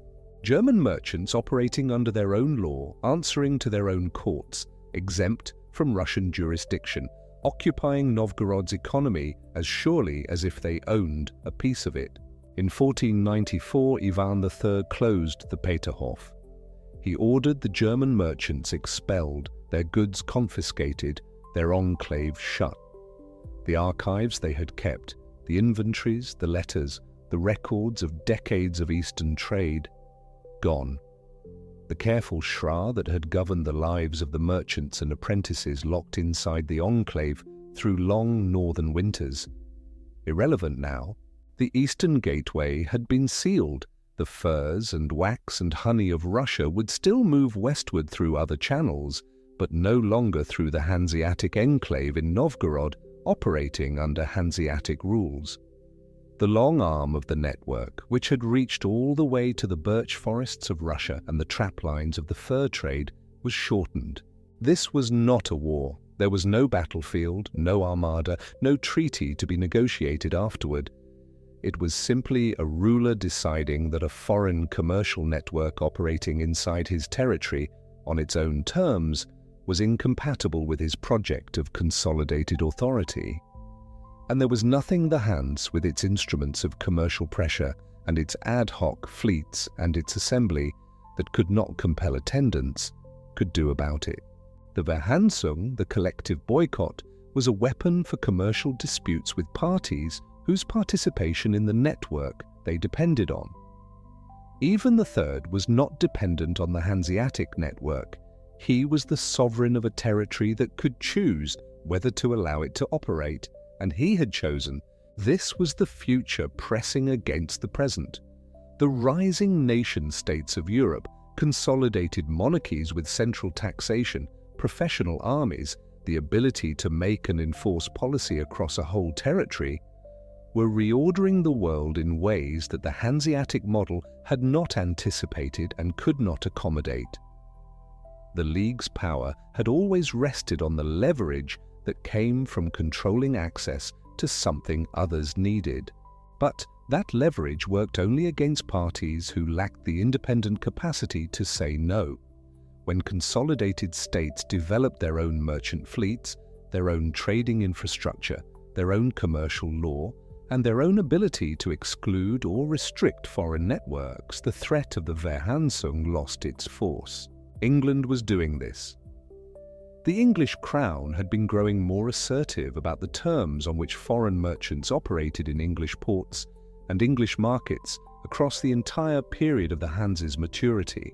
The Steelyard on the Thames, that walled, self-governing community of German merchants where Cannon Street Station now stands, with its weighing house and its courts and its warehouses piled with cloth and metal goods and wine, had been a fixture of London's commercial geography for generations. English merchants, particularly the emerging organisation of the merchant adventurers, had been pressing for decades to have the Hanseatic privileges reduced or eliminated. They saw the German merchants operating on better terms than themselves in their own country, exempt from tolls that the English paid, able to export cloth at rates that undercut English competitors. This was intolerable, and they said so repeatedly to successive monarchs. Elizabeth I in 1598 revoked the Hanseatic privileges in England. The merchants of the Steelyard lost the rights and exemptions that had made their operations profitable. The enclave that had functioned, with various interruptions and renegotiations since the medieval period, was finished as a Hanseatic institution. The property on the Thames bank that had been a German merchant community for so long passed out of Hanseatic hands, though it would take another 2.5 centuries for the last vestige to be sold, which it finally was in 1853. By the time Queen Victoria was on the throne, the actual land in London that had once housed the Steelyard was finally, formally, completely done with its Hanseatic history. The Dutch were the other force, and in some ways the more instructive one, because the Dutch did not simply exclude the Hanse from their territory the way Ivan III had. The Dutch competed with the Hansa on the Hanse's own terms and won. Holland and Zeeland had been developing their maritime and commercial capacity throughout the period of Hanseatic dominance. They were well placed geographically, positioned at the mouth of the Rhine and close to the North Sea routes that connected the Baltic to England and France and the Atlantic. And they were innovative in ways that, in retrospect, were decisive. The Dutch herring fishery is part of this. The popular tradition credits a man named Willem Boykoldsoen with developing or refining the technique of gutting and salting herring at sea, aboard the boat as soon as the fish were caught, rather than on the beach after being brought to shore. Whether Buchelssohn deserves the credit history has given him is uncertain. The technique may have been more gradual in its development or more widely practiced than any single inventor account suggests. But the technique itself was real and its consequences were significant. Fish gutted and salted at sea, on the herring bus, the specialized Dutch fishing vessel, stayed fresher and commanded higher prices than fish processed on shore after a voyage. The Dutch herring trade, built on this method, produced a product that the Hanseatic herring trade, dependent on the great beach processing operations of the Scania market, struggled to match in quality. And then there was the ship. The Vloot, developed by the Dutch in the late 16th century, was a cargo vessel designed from the outset to move bulk goods as cheaply as possible. It was longer and narrower than a cog, with a distinctive rounded stern and a shallow draft, and it was built to be operated by a smaller crew relative to its cargo capacity than older vessel types required. Fewer sailors meant lower labor costs, which meant lower freight rates, which meant that Dutch shippers could move goods between the Baltic and the West at prices that Hanseatic merchants operating older ships and older methods could not match. The Vloot made the Dutch the cheapest carriers in the northern world, and the northern world's trade followed the price. What the Dutch were doing on the herring grounds and on the carrying routes of the Baltic was hollowing out the economic foundation of the Hanseatic system from below. They did not need to fight the Hans for the Baltic. They simply offered better terms, and over decades, the trade moved. The Baltic grain trade, those enormous flows of rye from the Danzig hinterland down the Vistula and out through the Sound that had fed Western Europe, became primarily Dutch carried. The moeder negotië, the Dutch called it, the mother trade. The Baltic, which had been the Hanseatic world's inner sea, became one of the pillars of the Dutch Golden Age. There was also, moving quietly in the background of all this, the larger reorientation of European commerce that the age of Atlantic exploration was producing. The routes that mattered most in the 16th and 17th centuries were not the familiar lanes from Novgorod to Bruges, from Bergen to London, from Lübeck to Danzig. They were the routes across the Atlantic to the Americas, down around Africa to the Indian Ocean and the Spice Islands, into a colonial world of resources and markets that was simply outside the geography the Hansa had been built to serve. A network designed for the Baltic and the North Sea had no instrument, no presence, no privilege, no infrastructure in the oceanic world. The center of commercial gravity was shifting, slowly but irreversibly, away from the world the Hanseatic towns had made, and the League, in its final century, was fighting these forces without the unity that had made it formidable in 1367.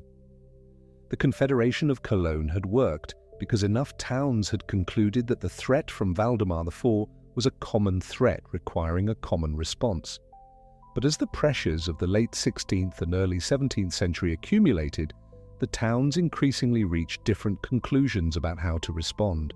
Some were more exposed to the competition from the Dutch and more desperate to find accommodation.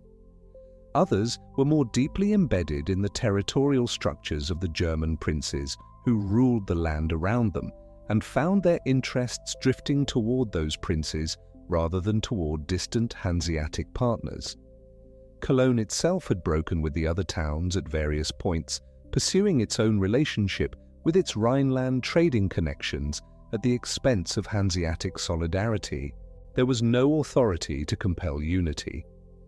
There never had been. The Hansetag, that irregular assembly of town delegates issuing recess that bound only those who chose to be bound, had always relied on shared interest, making cooperation the rational choice. When the calculus shifted, when the costs of Hanseatic solidarity exceeded the benefits for a given town in a given moment, there was no mechanism to hold them in. A network held together by the logic of mutual advantage breaks when the logic shifts, because it has no authority beyond that logic. The closings came steadily through the 17th century.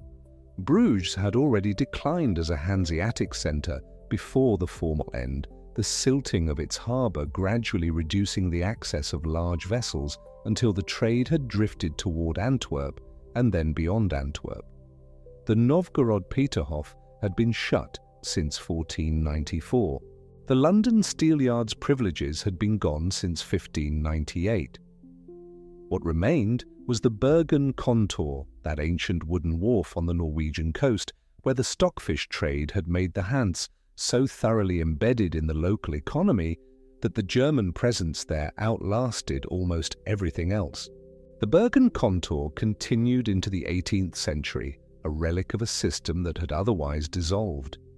The wooden buildings of the Briggen, some of which have survived to stand today on the Bergen waterfront as a UNESCO World Heritage Site, those narrow, close-pressed wooden structures that leaned together as if in conference, were still in use by merchants working in the tradition of the Hanseatic organization long after there was any effective Hanseatic organization to belong to. The Bergen Kontor formally came to an end in 1754, passing into Norwegian control, its records and routines absorbed into a different commercial world.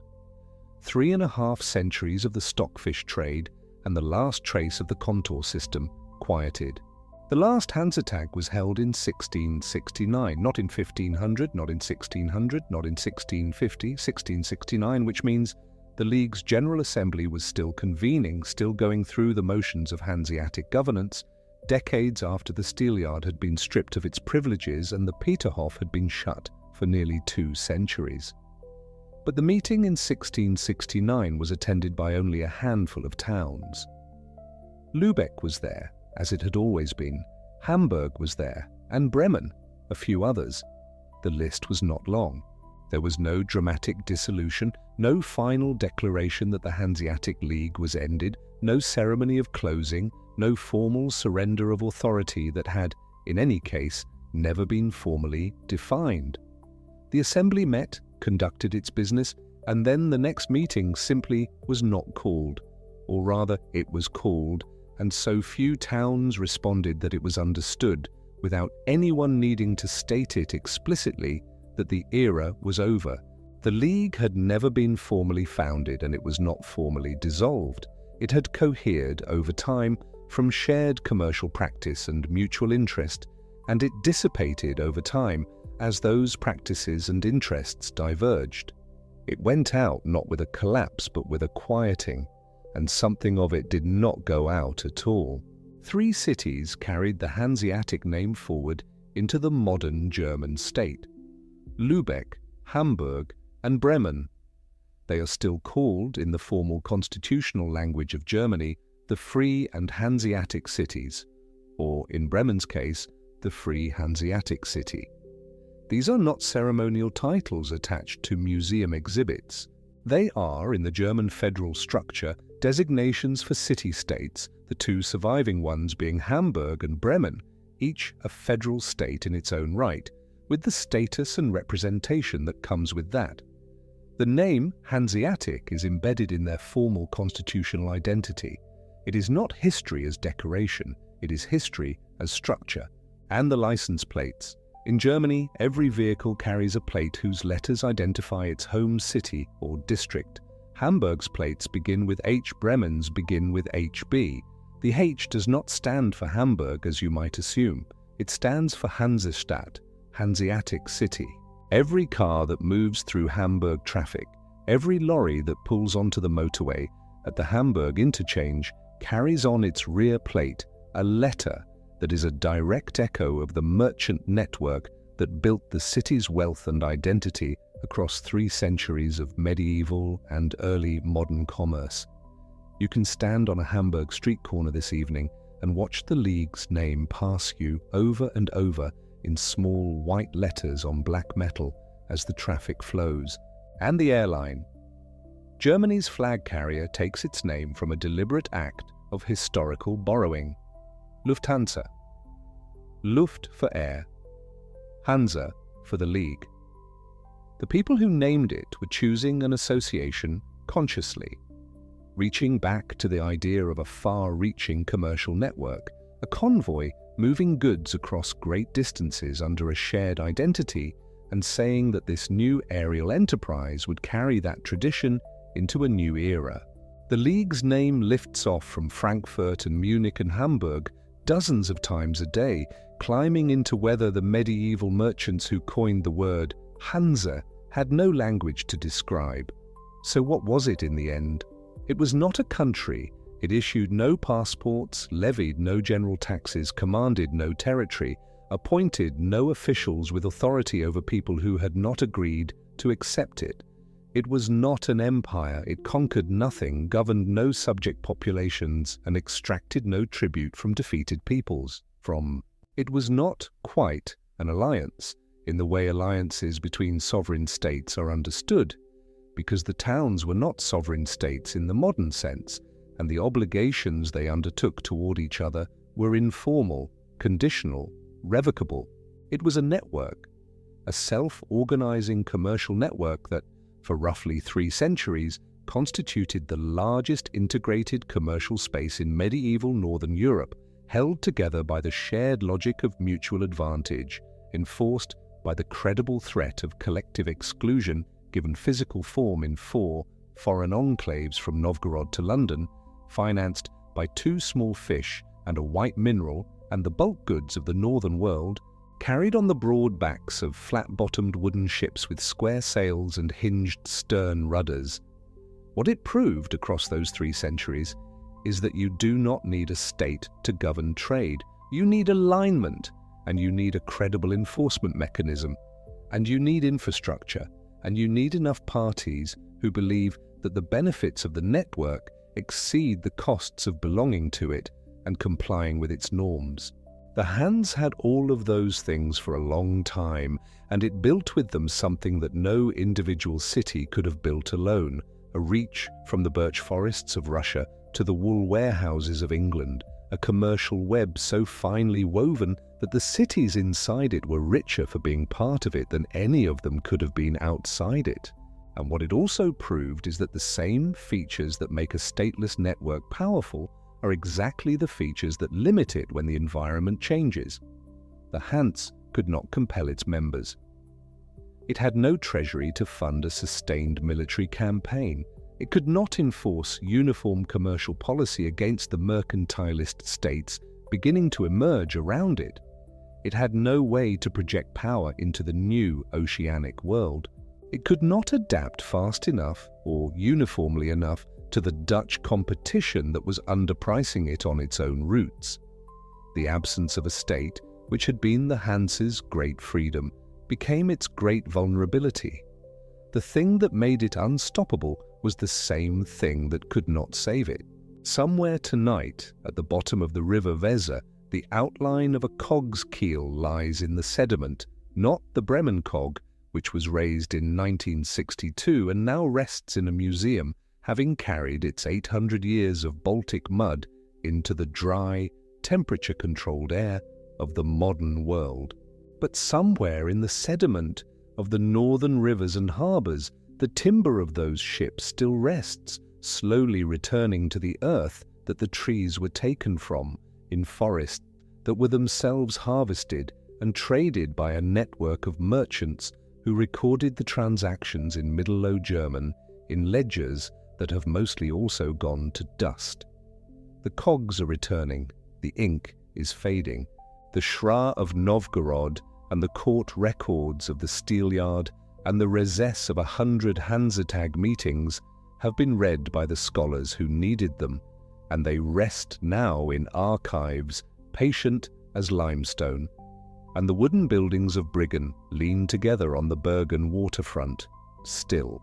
The Baltic is still cold in the long winter, still and dark in December, the way it was when the herring boats came back from the Scania grounds and the barrel makers worked through the night on the beach.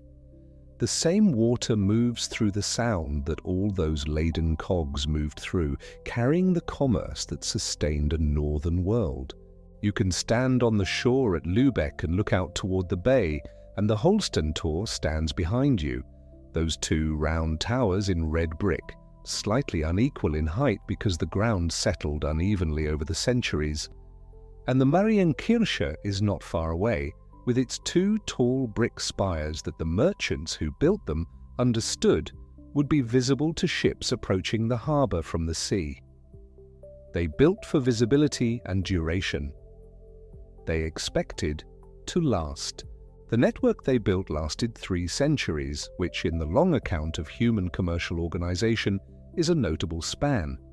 It carried the northern world's goods from one end of its geography to the other and shaped the cities and the laws and the practices and the architecture of a region so thoroughly that the traces are still present. In the formal names of German federal states, in the initials on license plates, in the name of an airline, in the UNESCO designation on a wooden wharf, in the outline of a medieval ship raised from a river and preserved in a museum so that the people of the 21st century can stand beside it and understand with something close to physical immediacy the scale and the practicality of what was built. It is worth pausing on that before you let yourself drift toward sleep. This was not an idea, it was a practice. Thousands of people across 3 centuries simply doing the work. Loading barrels, checking manifests, negotiating privileges, recording transactions, learning Middle Low German because business required it, following the Schra because the community required it, sending the delegates to the Hanseatic because the network required it. No founding genius invented the Hanseatic League. No constitutional convention sat down and designed it. It grew the way commercial systems grow out of the practical decisions of practical people trying to make their businesses work in a world that was often hostile and always uncertain, discovering that cooperation produced outcomes they could not achieve alone and building the habits and the institutions that cooperation required. And then the world changed around it, the way the world always changes, and what had grown became something that could not easily adapt, and it quieted. That is the whole story. Origin without founding, power without state. 3 centuries of commerce that fed and clothed and warmed the northern world, and a closing so gradual that the last Hanseatic in 1669 was less an ending than a trailing off, a sentence that simply ran out of voice before it reached a period. There is something restful about a story that ends that way, not in catastrophe, not in conquest, in the slow subsidence of something that had grown very large and very old and had served its purpose and was no longer needed in the form it had taken, its name and something of its spirit carried forward in the cities that had been its heart. The Baltic is dark tonight. The sound is still. Somewhere in the archive in Lübeck, the Rosess are resting. If you are listening to this from somewhere in the northern world, from a Hamburg apartment, or a Bergen hillside, or a city on the Baltic coast, or from somewhere far from all of it, somewhere warm and distant from the cold, flat sea, where the herring once ran in such numbers that the water turned silver, I would genuinely like to know where you are. The comments are there, and I read them. You have done enough for one night. Let the League rest in its archive. Let the cogs settle in their silt. Let the Holstentor stand watch over Lübeck Bay in the dark, the way it has been standing since the 15th century. That's enough explaining for one night. Rest now.